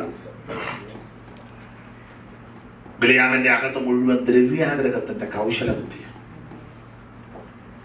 എന്തിനേറെ കാശുമെല്ലാം ഇഷ്ടം പോലെ മേടിച്ചിട്ട് മാരാക്ക് പറഞ്ഞു, ഈ ജനത്തെ പ്രാഗി കൊല്ലണമെന്ന് പറഞ്ഞു. ഇയാളെ പ്രാകാനായിട്ട് വന്നു. പ്രാകാനായിട്ടാ വരുന്നെങ്കിലും വരുന്നത് മുഴുവൻ അനുഗ്രഹത്തിന്റെ വചസ്സാണ്. അപ്പം മാരാക്ക് പറഞ്ഞു, കാശ് മേടിച്ചു വെച്ച് നീ ഇവരെല്ലാം അനുഗ്രഹിക്കുക. അപ്പം ബിലിയാം പറഞ്ഞു, എൻ്റെ അച്ഛാ പ്രാഗിക, പക്ഷെ വരുന്നത് മുഴുവൻ. അപ്പൊ മറ്റപ്പോഴും ഞാൻ കാശ് കളി കിടക്കരുതെന്ന് പറഞ്ഞു. നിങ്ങൾ ആ ഭാഗം പഠിക്കുമ്പോൾ ബിലിയാമ് പറയുന്നത് മുഴുവൻ സുഭാഷിതമാണ്. നല്ല കാര്യമാണ്. ശപിക്കാനാ വരുന്നെങ്കിലും വായിന്ന് വരുന്നത് മുഴുവൻ സുഭാഷിതം. അങ്ങനെ ആയിരിക്കണം, സുഭാഷിതം. 4 വാക്യം വായിക്കണം. 23-ാം അധ്യായത്തിന്റെ 7-ാം വാക്യവും 23-ാം അധ്യായത്തിന്റെ 18-ാം വാക്യവും 24-ാം അധ്യായത്തിന്റെ 3-ാമത്തെ വാക്യവും 24-ാം അധ്യായത്തിന്റെ 15-ാം വാക്യം. 4 വാക്യം വായിക്കണം. 23-ന്റെ 7, 23-ന്റെ 18, 24-ന്റെ 3, 24-ന്റെ 15. 4 വാക്യം വായിച്ചേ. അവൻ സുഭാഷിതം ചൊല്ലി തുടങ്ങി. സുഭാഷിതം ചൊല്ലി. നല്ല പദങ്ങളാ. സുഭാഷിതം. ഇനി 18. അവൻ സുഭാഷിതം ചൊല്ലി. അത് നല്ല പ്രയോഗമാ. 24:3. അവൻ സുഭാഷിതം ചൊല്ലി. 15. സുഭാഷിതം ചൊല്ലി. ശ്രദ്ധിച്ചോ, ഈ 4 വാക്യത്തിന് കൊടുത്തിരിക്കുന്ന പ്രയോഗം സുഭാഷിതം ചൊല്ലി, സുഭാഷിതം ചൊല്ലി, സുഭാഷിതം ചൊല്ലി, സുഭാഷിതം. നല്ല കാര്യങ്ങൾ പറഞ്ഞു. പക്ഷേ വെളിപ്പാട് പുസ്തകത്തിൽ കൊടുത്തിരിക്കുന്ന ഒരു പ്രയോഗം ബിലിയാമിന്റെ ഉപദേശമാണ്. വെളിപ്പാട് 2:14. എങ്കിലും നിന്നെ കുറിച്ച് കുറഞ്ഞൊരു കുറ്റം പറവാനുണ്ട്. ഇസ്രായേൽ മക്കൾ വിഗ്രഹാർപ്പിതം തിന്നേണ്ടതിനും ദുർനടപ്പ് ആചരിക്കേണ്ടതിനും അവരുടെ മുമ്പിൽ ഇടർച്ച വെപ്പാൻ ബാലാക്കിന് ഉപദേശിച്ചു കൊടുത്ത ബിലിയാമിന്റെ ഉപദേശം. അപ്പോൾ നിങ്ങൾ ഞാനും വായിച്ചതാ, സംഖ്യാപുസ്തകം മുഴുവൻ പഠിച്ചാൽ ബിലിയാമിന്റെ ഉപദേശം കാണുന്നില്ല. കാരണം പറഞ്ഞതല്ല സുഭാഷിതമാണ്. ഏതാ സുഭാഷിതം? സുഭാഷിതം സുഭാഷിതം ഞാനത് മുഴുവൻ വായിച്ചപ്പോഴെല്ലാം ഇവന്റെ ഉപദേശം ഒന്നും ഇവിടെ കാണുന്നില്ല. എല്ലാം സുഭാഷിതമാണ്. നല്ല കാര്യമാണ്. നല്ല കാര്യങ്ങൾ പറഞ്ഞു പോയി. പക്ഷേ നല്ല കാര്യങ്ങളെല്ലാം പറഞ്ഞ് അവസാനം കാശ് കൊടുത്ത ബാലാക്ക് പറഞ്ഞ കളി നിർത്തിയേച്ച് നീ ഒതുക്കിയേച്ച് പോകണമെന്ന് പറഞ്ഞു. കാശ് തന്നതാണ്. അപ്പം അവൻ പറഞ്ഞ എൻ്റെ അച്ഛൻ വായിന്ന് വരുന്നതെല്ലാം സുഭാഷിതമാണ്. പിന്നെ അങ്ങനെ ഇതിന് പണിയണ്ടെന്ന് പറഞ്ഞു. ഇവനിതെല്ലാം പറഞ്ഞ് പോകാൻ നേരത്ത് ഒരു ചെറിയ ഒപ്പിച്ച് പോയി. ഇനി ശ്രദ്ധിച്ച് വിഷയത്തോട് താതാത്മ്യപ്പെട്ട് വേണം വായിക്കാൻ. 24-ാം അധ്യായത്തിന്റെ 23 സ്ഫുടമായിട്ട് ഉറക്കെ ഒന്ന് വായിക്കണം. പിന്നെ അവൻ ഈ സുഭാഷിതവും കൂടെ ചൊല്ലി. അപ്പൊ ശ്രദ്ധിച്ചേ, മറ്റ് 3-4 വാക്യത്തിൽ സുഭാഷിതം മലയാളത്തിൽ അത് കുറച്ചുകൂടെ ഊന്നൽ കൊടുത്തേക്കുന്നത്. പിന്നെ അവൻ ഈ സുഭാഷിതം. ചില വാക്യങ്ങൾ മനസ്സിലാകണമെങ്കിൽ ഇംഗ്ലീഷിൽ വായിക്കണം. ചില വാക്യങ്ങൾ കുറച്ചുകൂടെ ഗ്രഹിക്കണമെങ്കിൽ മലയാള ഭാഷ നല്ലതാ. മലയാളത്തിൽ തന്നെ വായിക്കുമ്പോൾ കുറച്ചുകൂടെ എന്നാൽ ചിലത് തമിഴിൽ കുറച്ചുകൂടെ എഫക്റ്റാണ്. അപ്പം ഈ 4 വാക്യത്തിൽ സുഭാഷിതം നല്ല കാര്യം പറഞ്ഞു. പോകുന്ന പോക്കിന് പിന്നെ അവൻ ഈ സുഭാഷിതം, അതാണ് അവന്റെ ഉപദേശം. ഈ സുഭാഷിതം എന്തുവാ ബിലിയാമിന്റെ ഉപദേശം? ബിലിയാമിന്റെ സുഭാഷിതം അത് വെളിപ്പാടിൽ ഇപ്പം വായിച്ചല്ലോ. 1, ഇസ്രായേൽ മക്കൾ വിഗ്രഹാർപ്പിതം, അതാ ഒരു ഉപദേശം. വിഗ്രഹാർപ്പിതം തിന്നണം. 2, ദുർനടപ്പ്. അപ്പൊ ഇതിനെപ്പറ്റി വേറൊരു ഭാഗത്ത് കൊടുത്തിരിക്കുന്നത് ഇവൻ ചെയ്ത വിന. സംഖ്യാപുസ്തകം 31-ാം അധ്യായത്തിന്റെ 16-ാം വാക്യം ഒന്ന് വായിച്ചേ. 31-16 ഉറക്കെ വായിക്കാൻ വന്നേ. ഇവരത്രേ സംഗതിയിൽ ബിലിയാമിന്റെ ഉപദേശത്താൽ 1 ഇസ്രായേൽ മക്കൾ യഹോവയോട് ദ്രോഹം ചെയ്യുവാനിടയാക്കി. അതാരാ? ബിലിയാം ഒപ്പിച്ചതാ. ഇസ്രായേൽ മക്കൾ യഹോവയോട്. 2 അടുത്തത് യഹോവയുടെ സഭയിൽ ബാധ വരാനും ഹേതുവാക്കി. കണ്ടോ? ഇവ മുഖാന്തരം സഭയ്ക്കകത്ത് 2 പ്രശ്നം. 1, ഇസ്രായേൽ മക്കൾ ദൈവത്തോട് ദ്രോഹം ചെയ്യുക എന്ന് പറഞ്ഞാൽ ജനത്തെ ക്രമീകരണത്തിലേക്കും വിശുദ്ധിയിലേക്കും വേർപാടിലേക്കും പ്രമാണത്തിലേക്കും നടത്തേണ്ട നടത്തിപ്പുകാര് ജനത്തെ കയറടിച്ച് കെട്ടടിച്ച് വിടുക. അങ്ങനെ വിട്ടാൽ ഇവര് ദൈവത്തോട് ദ്രോഹം ചെയ്യുക.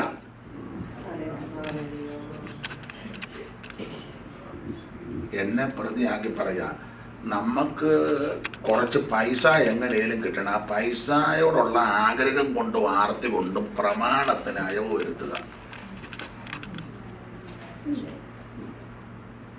ചില ആൾക്കാർ പറയുന്നത് കേട്ടുണ്ട്, നമ്മൾ 2-3 കൊല്ലം ഇവിടെ ജീവിക്കുന്നു, ഇവനേലും എങ്ങനെയും ഒക്കെ ജീവിച്ചോട്ടെ, നമുക്ക് നമ്മുടെ.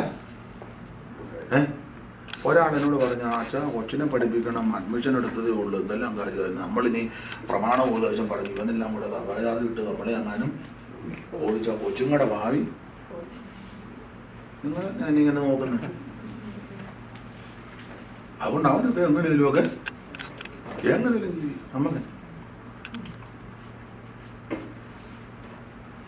സ്തോത്രം. ഈ യാഗപീഠത്തിന്റെ കൊമ്പുകളോളം യാഗപശുവിനെ ഇവ കെട്ടിയിട്ടുണ്ട്, പക്ഷെ കയറിന് ഭയങ്കര നീളമാണ്. 2 കെട്ടുണ്ട്, ഒന്ന് കഴുത്തയിലും ഉണ്ട്, ഒന്ന് സഭ രജിസ്റ്ററിൽ. തിങ്കൾ മുതൽ ശനിയാഴ്ച വരെ മേയേണ്ടിടത്തെല്ലാം പോയി അങ്ങ് മേയും. ശനിയാഴ്ച ആകുമ്പം വാട്സപ്പിനകത്ത് തന്നെ മെസ്സേജ് ഇടുക, നാളെ കാണുമല്ലോ, വലിക്കുക. മനസ്സിലാകുന്നില്ല.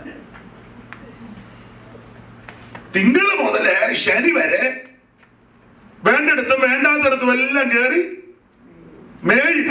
കയറ് ഇവിടെ കെട്ടിയിട്ടുണ്ട്, പിടിച്ച് ഞായറാഴ്ച ആകുമ്പോ കമ്പത്തിൽ നിന്ന് കാളെ ഇറക്കുമ്പോൾ എല്ലാത്തിനും ഹോളിനകത്തോട്ട്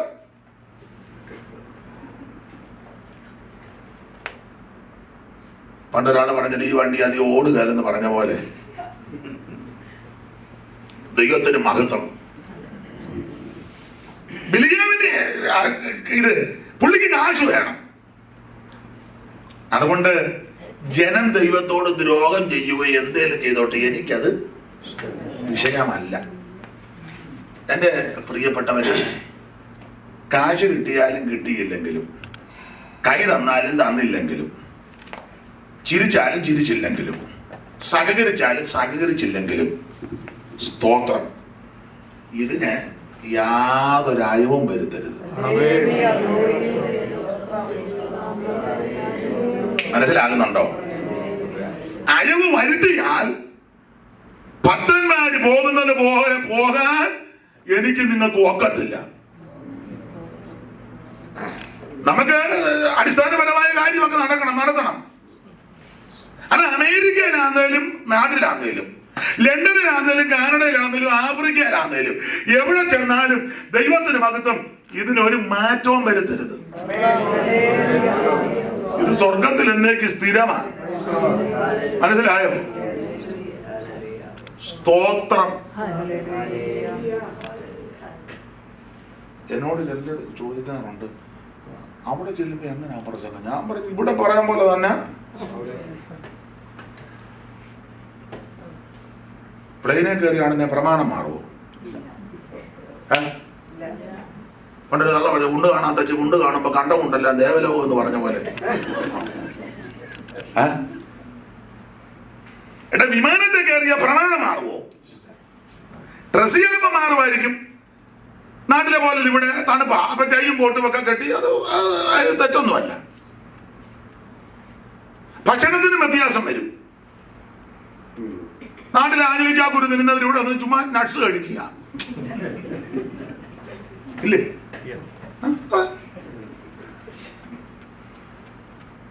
പണ്ട് നാട്ടില് കിടക്കാൻ നേരത്ത് കഞ്ഞിവെള്ളം ഒരു ഗ്ലാസ്, ഇവിടെ കഞ്ഞിവെള്ളമാണ് കുടിക്കുന്നത്. എന്ത് വെച്ചു? അത് കുറ്റമല്ല. നാട്ടിൽ ചിലപ്പം വീടിന്റെ സാഹചര്യമൊക്കെ കുറവായിരിക്കും. പക്ഷേ ഭക്ഷണത്തിന് മാറ്റം വരാം, ജീവിത രീതികൾക്കൊക്കെ മാറ്റം വരും. പക്ഷേ വചനത്തിന് ഒരു മാറ്റവുമില്ല. ഏത് രാജ്യത്ത് പാർത്താലും, എവിടെ ചെന്നാലും, എവിടെയായിരുന്നാലും ഇതിന് യാതൊരു വള്ളിക്കും പുള്ളിക്കും മാറ്റമില്ലെന്നായി പറഞ്ഞു. ഇനി സ്വർഗത്തിലേക്ക് സ്ഥിരമാണ്. എന്നോടടുത്ത് ചോദിച്ചു, ഇങ്ങനെയൊക്കെ പറഞ്ഞ അവിടെ വലിയൊരു വിളിക്കുമെന്ന്. ഞാൻ പറഞ്ഞു, ഗുണമാകാൻ താല്പര്യമുള്ളവന്മാര് വിളിക്കും. എല്ലാരെയും സൂചിപ്പിച്ചിട്ടൊന്നും ഒരു കാര്യവും നടക്കുകയില്ല. ഇവിടെ ചിലപ്പോ ആൾക്കാർക്കൊക്കെ ഇഷ്ടമായിരിക്കും, പക്ഷെ തണ്ട് വെച്ച വടകും പ്രതാപമുള്ള കപ്പലൊന്നും അങ്ങോട്ടില്ലേ. സത്യശുദ്ധ പാതയിൽ നടന്നു വന്ന ശുദ്ധന്മാർ, വീണ്ടെടുക്കപ്പെട്ട സർവ ദൈവമക്കളോ, സത്യശുദ്ധ പാതയിൽ നടന്നു ജീവനി വന്നിരുന്നു.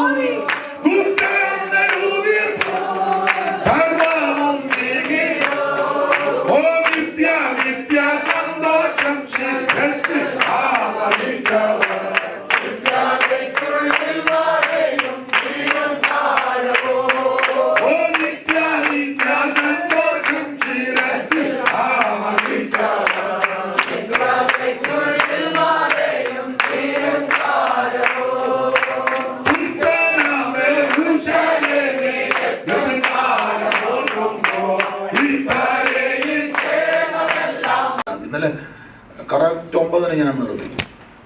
9 നിർത്തി. ഇന്ന് ഒരല്പസമയം മുൻപോട്ട് പോകും. അദ്ദേഹം പറഞ്ഞാൽ പോയെടുത്തോളാം പറഞ്ഞു. അതുകൊണ്ടാണ്. എന്തായാലും കൊള്ളാം. 9:30 മുമ്പ് ആശീർവാദം പറയും. ദൈവം നിങ്ങളെ അനുഗ്രഹിക്കട്ടെ. ബിലിയാം ഇങ്ങനെ വാളുകൊണ്ട് വെട്ടുകൊണ്ട് ചാകാൻ ആഗ്രഹം ഭക്തന്മാര് മരിക്കുന്നത് പോലെ അങ്ങനെ മരിച്ചില്ല. അതിന് കാരണമായി പറഞ്ഞു വരുന്നത്, ഭക്തന്മാര് മരിക്കും പോലെ മരിക്കണേ, ഭക്തന്മാർ ജീവിക്കും പോലെ ജീവിക്കണം. ഇവന് ജനത്തെ തെറ്റിച്ചു. ജനത്തെ ഞാൻ എന്നെ പ്രതിയാക്കി പറയുകയാ. 2 കുടുംബമോ 5 കുടുംബമോ 10 കുടുംബമോ 20 ഒക്കെ ആയിക്കോട്ടെ, ജനത്തെ തെറ്റിച്ചു വിടരുത്. ഇസ്രായേൽ മക്കൾ ദൈവത്തോട് ദ്രോഹം ചെയ്യാൻ കാരണക്കാരൻ ബിലിയാമാണ്.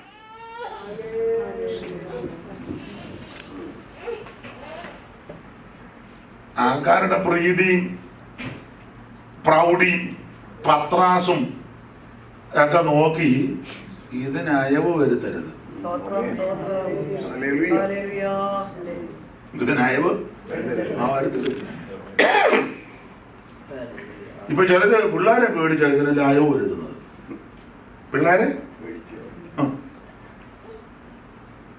സ്തോത്രം മനസ്സിലാകാൻ എല്ലാം മനസ്സിലായിട്ടിരിക്കുക. ദൈവത്തിന്റെ മഹത്വം. ആട്ടെ, ഇസ്രായേൽ മക്കൾ ദൈവത്തോട് ദ്രോഹം ചെയ്യാൻ, 2 സഭയ്ക്കകത്ത് ബാധ വരാൻ ഇവനാ കാരണക്കാരൻ. പോകുന്ന പോക്കിന് പറഞ്ഞു ഉപദേശം ഇതാ, പിന്നെ ഇവന്മാരെ ഒതുക്കാൻ ഒറ്റ പോംവഴിയുള്ളൂ. എന്നാന്ന് ചോദിച്ചു. പോംവഴി ഇതാ, ഇവന്മാരുടെ രീതിയൊക്കെ പ്രത്യേകമാണ്. അപ്പോൾ ഒതുക്കാൻ ഒറ്റക്കാൻ ഇവിടെ മോവാബ്യ സ്ത്രീകളില്ലേ ഉണ്ട്. അവരെ ഒരുക്കി യുവന്മാരുടെ ഇടയിലോട്ട് വിട്ടേക്കാൻ പറഞ്ഞു. ലിപ്പിക്കുമൊക്കെ ഇട്ട് നഖത്ത് പെയിന്റും ഒക്കെ അടിച്ച് തത്തി കഴുത്തുമൊക്കെ നീട്ടി ഇറുകണ്ണിട്ട് പട്ടുകച്ചയും പരിമളപ്പെട്ടിയും തകടുകൂട്ടും മോതിരവും ശാൽവയും ദർപ്പമടവും ശൂപകടവും കണ്ണപടവും മൂടുക അറിയാമല്ലോ. 16 ആ പരുവത്തിന് പെണ്ണുങ്ങളെല്ലാം കൂടെ അങ്ങോട്ട്. അന്നേരം ഇവന്മാരെ പ്രൈസ് ആൻഡ് വർഷിപ്പും തീരും, ആരാധനയും തീരും, ഫാസ്റ്റിംഗ് പ്രയറും തീരും. ഇവന്മാർ അന്നേരം വേറെ റൂട്ട് മാറുമെന്ന് പറഞ്ഞു.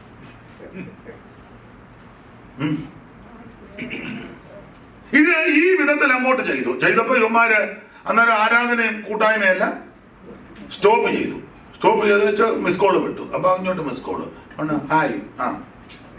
ചുരുക്കി പറഞ്ഞാൽ ഈ പെണ്ണുങ്ങളല്ലേ ഇവന്മാരെ വിളിച്ചോണ്ട് പോയി. നിങ്ങൾ എന്നെ ഇങ്ങനെ നോക്കുന്നുള്ള കാര്യമാണ്. വായിച്ച് സംഖ്യ 25:1.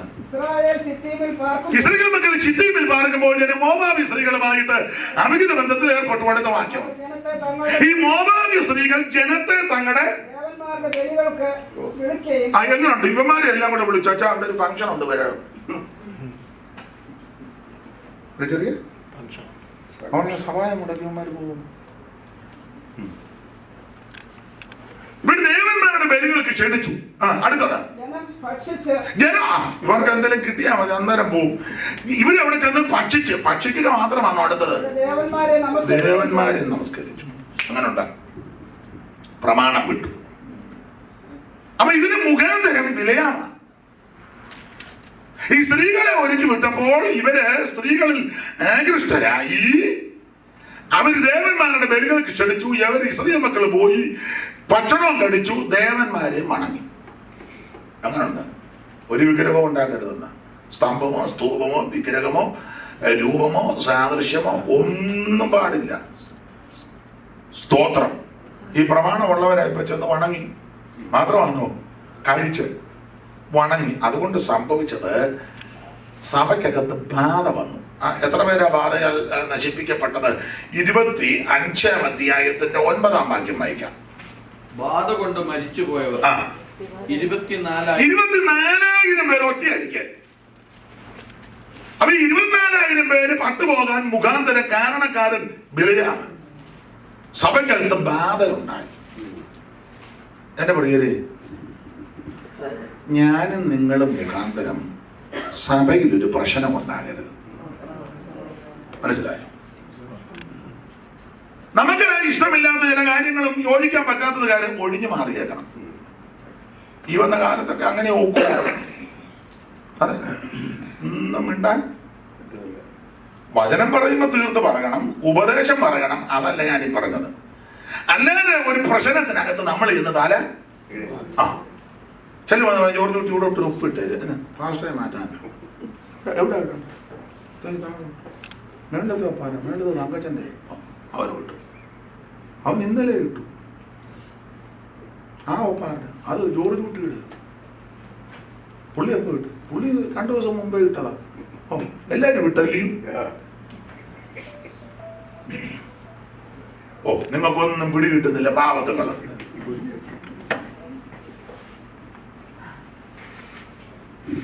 സ്തോത്രം. സഭയ്ക്കകത്ത് ഞാനും നിങ്ങളും മുഖാന്തരം ഒരു പ്രശ്നം ഉണ്ടായാൽ ദൈവം വിടുകയില്ല. അതിനാ സഭ തങ്കച്ചന്റെയും പാപ്പച്ചന്റെയും ജോർജ് കുട്ടിയുടെയും കറിയാച്ചന്റെയും ജോയിച്ചാന്റെയും ഒന്നുമല്ല. സഭ കർത്താവിന്റെ. ഈ നമ്മുടെ സഭയാണെന്ന് പറഞ്ഞ അതിന് ഒപ്പീരല്ല. എന്റെ സഭ, ഞങ്ങളുടെ അച്ചായന്റെ, എന്റെ ചേട്ടന്റെ സഭയാണെന്ന് ഒരാൾ എന്നോട് പറഞ്ഞതാ. ഞാൻ ചോദിച്ചു, ചേട്ടനെ പല രക്തം കൂറ്റിയെ? സഭയ്ക്ക് വേണ്ടി രക്തം ചിന്തിക്കുന്നത് യേശുവാ. നമ്മൾ ഈ സഭയ്ക്കൊക്കെ കിടന്ന് ഈ പ്രശ്നമെല്ലാം പലരും ഉണ്ടാക്കുന്നത് നമ്മുടെ ആണെന്ന് പറഞ്ഞ അല്ല, സഭ കർത്താവിന്റെ. അതുകൊണ്ട് ഞാൻ വളരെ ഭയത്തോടാ പറയുന്നത് കേട്ടോ. ഞാൻ മുഖാന്തരം, നിങ്ങൾ മുഖാന്തരം സഭയ്ക്കകത്തൊരു പ്രശ്നമുണ്ടാകരുത്. അഥവാ എന്തേലും ഒരു പ്രശ്നം വന്നാൽ നമ്മൾ മുഖാന്തരം അത് പരിഹരിക്കണം. നമ്മളെ മുഖാന്തരം അത് എരുതിക്കകത്ത് എണ്ണ കോരി ഒഴിക്കരുത്. അഥവാ ഒരാളൊരു പ്രശ്നമായിട്ട് വരിക, ബ്രദറെ നമുക്ക് സഹോദര അങ്ങനൊന്നും അല്ല, നമുക്ക് പ്രാർത്ഥിക്കാം. അഭിഷേകം വീട് എന്നാ അഭിഷേകം ശാന്തമാണ്. ഇത് ഇവിടെ പറഞ്ഞതിരിക്കട്ടെ, വേറെ ആരോടും ചെന്ന് പറയരുത്. ഇന്ന് കൊണ്ടിത് നടത്തണം. മുട്ടയിലിരിക്കും, നമുക്ക് പ്രാർത്ഥിക്കാം. ആ വിഷയത്തിന് പ്രാർത്ഥിക്കുക, അല്ലെ വിക്കലിക്ക് വേണ്ടി. ഇതായിരിക്കണം നമ്മുടെ നടപടി. ഇതങ്ങനെ ആണോ മിക്കവരുടെ? ഇത് എല്ലാവരും അറിയിച്ചു? ഇല്ല, പെട്ടെന്ന് അറിയിക്കില്ല. നമുക്ക് അടിയന്തര കമ്മിറ്റി എവിടെ കൂടുന്നു? കൂടും നമുക്ക് ബേബിയുടെ വീട്ടിൽ കൂടാം. ബേബിയുടെ വീട്ടിലാകുമ്പോൾ ആരും നിർത്തുക. ഞാൻ എന്തിനാ നമ്മളെ മുഖാന്തരം ഒന്നും മരരുത് സഭയ്ക്കകത്ത്. ബിലിയ ബാധ കൊണ്ട് വെട്ടുകൊണ്ട് മരിക്കാൻ കാരണം 2 കാരണമാണ്. ഒന്ന്, സഭയ്ക്കകത്ത് ബാധ വരുത്തി. 2, ഇസ്രായേൽ മക്കളെ കൊണ്ട് പാപം ചെയ്യിപ്പിച്ചു. അതുകൊണ്ട് 10 മരിക്കുന്ന പോലെ മരിക്കാൻ സാധിച്ചില്ല. ഹൃദയത്തിലെ ആഗ്രഹം നടന്നില്ല. ഞാൻ പെട്ടെന്ന് നിർത്തുക, 9:30 വരെ എടുക്കുന്നില്ല. നിർത്തുക. ഒരു കാര്യം കൊണ്ട് അതിന് മറുവശം കൂടെ പറഞ്ഞ് നിർത്തിയെങ്കിലേ ഒക്കുള്ളൂ. എന്നാൽ ഹൃദയത്തിലെ ആഗ്രഹം നടന്ന ഒരു വ്യക്തിയുണ്ട്. അത് ഷോർട്ടായിട്ട് പറഞ്ഞു നിർത്താം. ഇന്ന് പകലും ഞാനത് സംസാരിച്ചു. മറ്റാരുമല്ല, 7ാം തലമുറക്കാരനാകുന്ന ഹാനോക്ക്. ഉൽപ്പത്തി പുസ്തകം 5-ാം അധ്യായത്തിന്റെ 24-ാമത്തെ 21-ാം വാക്യം ഒന്ന് 24 വായിച്ചു. 24 ഹാനോക്ക് ദൈവത്തോട് കൂടെ മതി. അപ്പൊ ഹാനോക്കിന്റെ ആഗ്രഹം ദൈവത്തോട് കൂടെ മതി. തന്റെ ആഗ്രഹം ദൈവത്തോട്. നിങ്ങൾ 5-ാം അധ്യായം പഠിച്ചാൽ ഈ 5-ാം അധ്യായത്തില് വേദപുസ്തകത്തിൽ 3-4 ഹാനോക്കുണ്ട്. ഇത് 7ാം തലമുറക്കാരൻ ഹാനോക്ക്. കാരണം ആദാമ്, ശേത്ത്, ഏനോഷ്, കേനാനൻ, മകലല്, യാരദ്, ഹാനോക്ക്, പിന്നെ മെഥൂശലഹ്, ലാമക്ക്, നോഹ, അങ്ങനെ 10. അപ്പൊ 7ാം തലമുറക്കാരൻ ഹാനോക്ക്. ഈ ഹാനോക്കിന്റെ ആഗ്രഹം ദൈവത്തോട് കൂടെ. ഇതാണ് ആഗ്രഹം. നല്ല ആഗ്രഹം ദൈവം നിറവേറ്റി തരും. നിങ്ങൾ 5-ാം അധ്യായം പഠിച്ചാൽ അവിടെ ഓരോരുത്തരെ പറ്റി എഴുതിയെടുത്തെല്ലാം ആ കണ്ണിക്ക് തീരുമിങ്ങനെ. പിന്നെ അവൻ മരിച്ചു. 5-ാം വാക്യം വായിച്ചേ. 5-5. ആദാമിന്റെ ആയുഷ്കാലം ആകെ 930 സംവത്സരം. പിന്നെ അവൻ മരിച്ചു. അങ്ങനെ പിന്നെ അവൻ 8-ാം വാക്യം ഒന്ന് വായിച്ചേ. ശേത്തിന്റെ ആയുഷ്കാലം ആകെ 912 സംവത്സരമായിരുന്നു. പിന്നെ അവൻ മരിച്ചു. 11-ാം വാക്യം ഒന്ന് വായിച്ചേ. ഏനോഷിന്റെ ആയുഷ്കാലം ആകെ 905 സംവത്സരമായിരുന്നു. പിന്നെ അവൻ മരിച്ചു. 11-ാം വാക്യം ഒന്ന് വായിച്ചേ. അതാ വായിച്ചു. ഇനി 14. കേനാന്റെ ആയുഷ്കാലം ആ. 910 സംവത്സരം. ആ. പിന്നെ അവൻ മരിച്ചു. 17. മഹലീലിന്റെ ആയുഷ്കാലം ആ. ആകെ ആ. 895 സംവത്സരമായിരുന്നു. ആ. പിന്നെ അവൻ മരിച്ചു. അപ്പൊ ഇങ്ങനെ വായിക്കുമ്പോ ഓരോ കണ്ണികൾ തീരുമ്പോഴെല്ലാം പിന്നെ അവൻ മരിച്ചു, പിന്നെ അവൻ മരിച്ചു. എന്നാ 24-ാം വാക്യം വായിച്ചു. ഹാനോക്ക് ദൈവത്തോട് കൂടെ നടന്നു. പിന്നെ അവൻ മരിച്ചെന്നല്ല, ദൈവം അവനെ എടുത്തുകൊണ്ടതിനാൽ കാണാതെ. മുമ്പുള്ള എല്ലാവരെയും പറ്റി പറഞ്ഞു നിർത്തുന്നത് പിന്നെ അവൻ മരിച്ചു, പിന്നെ അവൻ മരിച്ചു, പിന്നെ അവൻ മരിച്ചു. തോമാച്ചാൻ എത്ര തപ്പുന്ന ഉള്ളതായിരുന്നു. ഇതിനും വേണ്ട തപ്പ്. പിന്നെ അവൻ മരിച്ചു, പിന്നെ അവൻ മരിച്ചു, പിന്നെ അവൻ മരിച്ചു. പക്ഷേ ഹാനോക്കിനെ പറ്റി എഴുതിയിരിക്കുന്നിടത്ത് പിന്നെ മരിച്ചെന്നല്ല,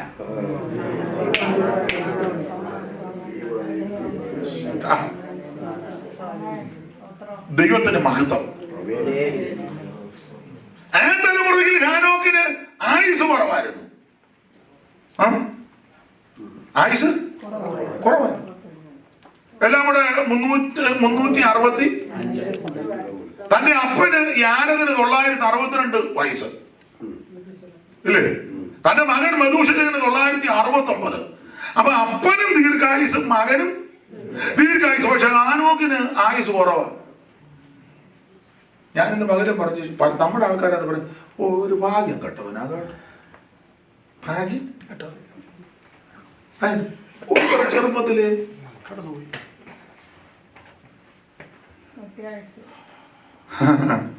ചെറുപ്പത്തിൽ പോയത് എങ്ങോട്ടാ? അതാ വിഷയം. ദീർഘായുസ് വരെ ഇരുന്നേച്ച് പോകുന്നത് പരുവക്കാടിലാന്നല്ലോ. 105 വയസ്സ് വരെ ഇരുന്ന് പോയത് എങ്ങോട്ടാ? നിങ്ങൾ ശ്വാസം പിടിക്കുന്നതിനെ സ്തംഭിക്കുന്നത്. ശ്വാസോച്ഛ്വാസം നടക്കട്ടെ. വല്ല അസുഖം വന്നാൽ പിന്നെ അതിന് പ്രാർത്ഥിക്കണം. ഞാൻ വചനത്തിൽ നിന്നൊരു കാര്യം പറഞ്ഞതല്ലേ ഉള്ളൂ. ദൈവത്തിന്റെ മഹത്വം. എന്റെ ബഹുമാന്യനായി പ്രിയപ്പെട്ടവരെ, ഇവിടെ എത്ര കൊല്ലം ജീവിച്ചിരിക്കുന്നു എന്നുള്ളതല്ല വിഷയം. ജീവിച്ചിരിക്കുന്ന കാലങ്ങളിൽ നീ എത്ര കൊല്ലം ദൈവത്തോടു കൂടെ ഉണ്ട്.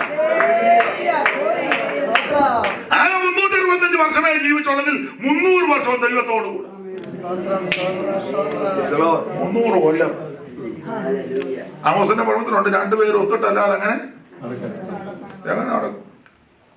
ഞാൻ ഇന്ന് പകലും പറഞ്ഞു, ദൈവം ഹാനോക്കിനോട് ഒക്കുകയല്ല, ഹാനോക്ക് ദൈവത്തോടൊക്കുക.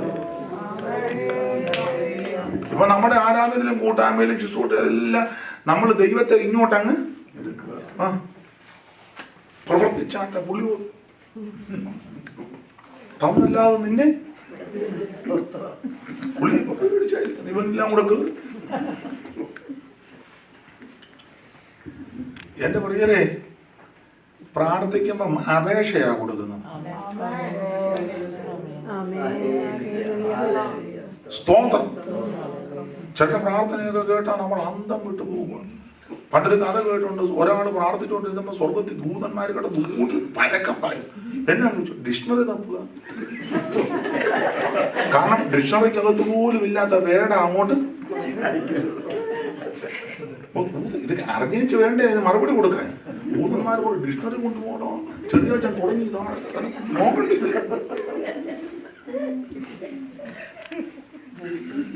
ദൈവത്തിന് മഹത്വം. നമ്മുടെ ആ ഡയലോഗൊക്കെ കേട്ട് കഴിഞ്ഞാൽ ദൈവത്തിന് മഹത്വം. 300 കൊല്ലം ദൈവത്തോട് കൂടെ. തന്റെ ആഗ്രഹം ഒന്നേ ഉള്ളായിരുന്നു, ദൈവത്തോട് കൂടെ. അതായിരുന്നു ആഗ്രഹം. ആഗ്രഹം ദൈവം അങ്ങ് നിറവേറ്റി. ഒരു സുപ്രഭാതത്തിൽ ദൈവം വന്നേച്ച് പറഞ്ഞു, മോനെ ഹാനോക്കെ, എന്റെ ഭാഷയാ. ഓ എന്തോ അപ്പച്ച, നമ്മളിപ്പോ എത്ര നാളായി നടക്കാൻ തുടങ്ങിയിട്ട്? അവൻ ആരോ പറഞ്ഞു, അപ്പച്ച ഇപ്പൊ 300 കൊല്ലമായി. ഇനി നടക്കണ്ട. അയ്യോ എന്റെ ആഗ്രഹം എനിക്ക് അപ്പച്ചന്റെ കൂടെ. അതാ പറഞ്ഞു, ഇത് നടക്കണ്ട, ഞാൻ നിന്നെ എടുത്തോട്ട് പോവാ. നിന്റെ ആഗ്രഹം അതല്ലേ എന്നോട് കൂടെ. ഞാൻ നിന്നെ അങ്ങ് കൊണ്ടുപോവുക. പൗലോസ് ഒരു പദം പറഞ്ഞത് നമുക്കെല്ലാം അറിയാം. ഇങ്ങനെ നാം എപ്പോഴും കർത്താവിനോട് കൂടെ നല്ല ആഗ്രഹങ്ങളെ നിറവേറ്റി തരുന്നൊരു ദൈവമാണ്. അതിലെ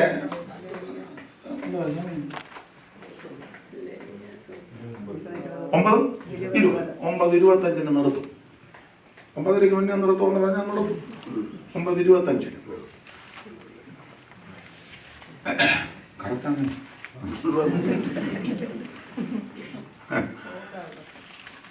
തന്റെ ആഗ്രഹം ദൈവത്തോട് കൂടെ നടക്കാനാ. ഒടുവിലെ 300 കൊല്ലം നടന്നു. ഒരു സുപ്രഭാതത്തിൽ ദൈവം പറഞ്ഞു, ഇനി നടക്കണ്ട, ഞാൻ നിന്നെ അങ്ങ് എടുക്കുക. ഈ എബ്രായ ലേഖനം 11:5 വായിച്ചേ. അറിവുള്ള വാക്യമാ, എങ്കിലും ഒന്ന് വായിച്ചു. എല്ലാവരും ബൈബിളും ഒക്കെ സിപ്പും ഒക്കെ ഇട്ട് വീണ്ടും സിപ്പൊന്ന് തുറക്കും. വിശ്വാസത്താൽ ഹാനോക്ക് മരണം കാണാതെ എടുക്കപ്പെട്ടു. അപ്പം അതിനൊരു ചിന്ത, മരണം കണ്ടില്ല. ഈ ഹാനോക്കിന്റെ സമകാലികനായ ലാമേക്ക് ഒരിക്കൽ ഭാര്യമാരോട് വീരസ്യമൊക്കെ പറഞ്ഞു. ആദയും സില്ലയുമായുള്ളവരെ എൻ്റെ വാക്ക് കേൾപ്പീൻ, എൻ്റെ വചനത്തിന് ചെവി തരുവീൻ. പറഞ്ഞു പുള്ളി പറഞ്ഞു, ഞാനൊരുത്തനെ കൊല്ലും. വായിച്ച് 19-ാം വാക്യമാണ് പോകുന്നത്. ആദയും സില്ലയുമായുള്ളവരെ എന്റെ വാക്ക്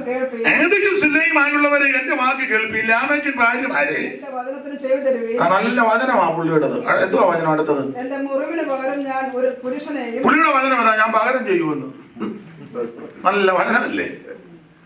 പത്രോസ് പറഞ്ഞ ദോഷത്തിന് ദോഷവും പകരത്തിന് പകരവും ശകാരം ഒന്നും ചെയ്യരുത്. പകരത്തിന് പകരം ശകാരം ഒന്നും ചെയ്യരുത്. പുള്ളി പറയാൻ പകരം ചെയ്യും. അടുത്തത്, എന്റെ പരിക്കിന് പകരം ഞാൻ ഒരു യുവാവിനെ കൊല്ലും. ഞാൻ കൊല്ലും, ഒരു യുവാവിനെ കൊല്ലുമെന്ന്. അപ്പോൾ ചില ഭാഷാന്തരത്തിൽ കൊന്നെന്ന, എന്നാൽ ചില വ്യാഖ്യാന വിഷയത്തിൽ പറയുന്നത് ഈ കൊല്ലുമെന്ന് പറഞ്ഞത് ഹാനോക്കിനെ കൊല്ലുമെന്ന്. അതിനൊരു കാരണമുണ്ട്. ഹാനോക്ക് പ്രവചിച്ചതിന്റെ പ്രധാന സന്ദേശം 10 കെട്ട് നടക്കുന്നവർക്കെതിരെയാണ്. യൂദ 14:15 6 മുതൽ 7 ഹാനോക്ക് ഇവരെ കുറിച്ച് കർത്താവ് എല്ലാവരെയും വിധിപ്പാൻ അവർ അപക്തിയോടെ ചെയ്ത ഭക്തിവിരുദ്ധമായ സകല പ്രവൃത്തികൾ നിമിത്തവും 10 കെട്ട പാപികൾ തന്റെ നേരെ പറഞ്ഞ സകല നിഷ്ഠൂരങ്ങൾ നിമിത്തവും 10 കെട്ടവരെയൊക്കെയും ബോധം വരുത്തുവാൻ 1000 വിശുദ്ധന്മാരുടെ കൂടെ. അപ്പൊ ഹാനോക്കിന്റെ പ്രവചന ശുശ്രൂഷ 10 കെട്ട് നടക്കുന്നവർക്ക് എതിരെയാണ്. ഈ ലാമക്ക് തന്റെ തലമുറകളെല്ലാം 10 കെട്ട് നടക്കുക. ലാമക്കിന് 2 ഭാര്യ, ആദ്യം 4 പിള്ളേര്, യാവാല്, യൂബാല്, തൂബൽ, കയ്യൻ, പെങ്ങള്, നായമ, ഗുണ്ടായിസം, ഡിഫൻസ്, പിന്നെ കലാ, സംസ്കാരം, ബിസിനസ്, ഇഷ്ടം പോലെ കാശ്, ഗുണ്ട, അങ്ങനെ ആണല്ലോ ഇപ്പം. 6-ാം അധ്യായത്തിൽ ബോധിച്ച പോലെ, എങ്ങനെ ബോധിച്ച പോലെ. ന്യായാധിപന്മാരുടെ പുസ്തകത്തിൽ 17 അക്കാലത്ത് ഇസ്രായേൽ രാജാവില്ല, ഓരോരുത്തൻ ബോധിച്ച പോലെ. 21-ാം അധ്യായത്തിലുണ്ട് തനിക്ക് ബോധിച്ച പോലെയും തനിക്ക്. അവൻ ബോധിച്ച പോലെ ഗുണ്ടായിസം, ബിസിനസ് വേണ്ട. പിന്നെ 4-ാം അധ്യായത്തിൽ ഭയങ്കര പണി നടക്കുക. കയ്യിന് പട്ടണം പണിയുന്നു. പണി വെച്ച് മോൻ്റെ പേരിടുന്നു. കയ്യിൻ പട്ടണം, ഹാനോക്ക് പട്ടണം. അപ്പം മോൻ്റെ പേര് നോട്ടീസിലൊക്കെ പേര് വെച്ചില്ല. എന്ത് പ്രശ്നമാണെന്നറിയാം. കിട്ടുമ്പോഴേ ആദ്യം നമ്മുടെ പേരുണ്ടോ എന്നാണ് നോക്കുന്നത്, അല്ല യോഗത്തിന്റെ കാര്യമല്ല. പേര്, പ്രശസ്തി, കൂടെ പേര് പറഞ്ഞുകൊണ്ട് വിരിക്കണം. ഇങ്ങനെയൊക്കെയുള്ള അന്തരീക്ഷമാണ്. ഇതിനെതിരെ ഹാനോക്ക് നന്നായിട്ട് പ്രവചിച്ചു. ഇത് ലാമക്കിന് ഇഷ്ടപ്പെട്ടില്ല. പുള്ളി അപ്പം പറഞ്ഞത് ഇവനെ ഞാൻ അങ്ങനെ പറഞ്ഞ ഒരു സുഖമില്ല, തട്ടും. ഒരു ആക്കം വേണ്ട, ഇവനെ ഞാൻ എന്താണ് എനിക്കെതിരെയാ ഇവന്റെ പ്രവചനം, എൻ്റെ പിള്ളേർക്കെതിരെയാ പ്രവചനം. ഞങ്ങളുടെ ചില ശൈലികളും രീതികളുണ്ട്, അതിനെതിരാ പുള്ളി പ്രവചനം. അതുകൊണ്ട് ഇവനെ ഭൂമിക്ക് മേളിൽ ആത്മീയ ലോകത്തിൽ ഇപ്പൊ ഇത് തന്നെ നടക്കുന്നത്. നമുക്കെതിരെ, പിള്ളേർക്കെതിരെ, നമ്മൾ ഉൾപ്പെട്ട് നിൽക്കുന്നതിനെതിരെ അല്ലെങ്കിൽ പ്രവർത്തിക്കുന്നതിനെതിരെ ആരേലും പറഞ്ഞ അന്നേരം അവനെ തട്ടുക. ഇപ്പൊ തട്ടുന്നത് പള്ളിക്ക് കത്തിയൊന്നും വെക്കുന്നുണ്ട്, വേറെ എന്തെല്ലാം മാർഗം കൊണ്ട് തട്ടാൻ ഇല്ലേ? പിന്നെ ഇഷ്ടം പോലെ തട്ടുക. ഇവന് ഞാൻ കൊല്ലും. ഈ ഹാനോക്കിനെ കൊല്ലുവന്ന് ലാമക്ക് കൊല്ലാൻ നല്ല സാഹചര്യം. പിള്ളേർക്ക് ബിസിനസ്സോ ഇഷ്ടം പോലെ കാശ്, രാഷ്ട്രീയ തലത്തിൽ പിടി, കുണ്ടായിസം, ചെമ്പ് കൊണ്ട് ഇരുമ്പ് കൊണ്ടും ആയുധം. അപ്പൊ കൊല്ലാൻ നല്ല എല്ലാ സാവകാശം അടങ്ങിയിരിക്കുക. കലാപുലി പോലെ 3 ആമ്പിള്ളി വരും. അപ്പൊ തട്ടാൻ എളുപ്പമാണ്. പക്ഷെ ഈ പ്രവചന ശുശ്രൂഷ നടക്കുന്ന ഹാനോക്ക് ഇത് അറിയുന്നില്ല. പക്ഷേ ഹാനോക്ക് ആരുടെ കൂടെ നടക്കുന്നോ അവൻ അറിയുന്നു. ഒരു ദിവസം ദൈവം തന്നെ പറഞ്ഞു, ഇനി പോരാൻ പറഞ്ഞു. എബ്രാഹിം വായിക്കാം, മരണം കാണാതെ ഹാനോക്കിനെ വകവരുത്തുവാനും തകർത്ത് കളയുവാനും മുടിച്ചു കളയുവാൻ സകല ക്രമീകരണങ്ങൾ ഒരുക്കി ലാമക്കും പിള്ളേരും അക്കാലത്തുള്ള സകല ആൾക്കാരും ഒരുങ്ങിയിരിക്കുമ്പോൾ ദൈവം തമ്പുരാൻ തന്റെ അഭിഷിക്തനെ ശത്രുവിന് വിട്ടുകൊടുത്തില്ല. ഈ രാത്രി എന്നെ കേൾക്കുന്ന ബഹുമാന്യരെ, ശത്രുവിന്റെ കയ്യിൽ ദൈവം നിങ്ങളെ കൊടുക്കത്തില്ല. പുത്തന്റെ ഇഷ്ടത്തിന് ദൈവം നിങ്ങളെ ഏൽപ്പിക്കത്തില്ല. ശത്രുവിന്റെ ഇഷ്ടത്തിന് ദൈവം നിങ്ങളെ വിട്ടുകൊടുക്കത്തില്ല. അനർത്ഥ ദിവസത്തിൽ കൂടാരത്തിൽ ദൈവം നിന്നെ ഒളിപ്പിക്കും. തിരുനിവാസത്തിന്റെ മറവിൽ ദൈവം നിന്നെ മറയ്ക്കും. തീർന്നില്ല, നിന്റെ ദൈവം നിന്നെ ഭാരമേൽ ഉയർത്തും.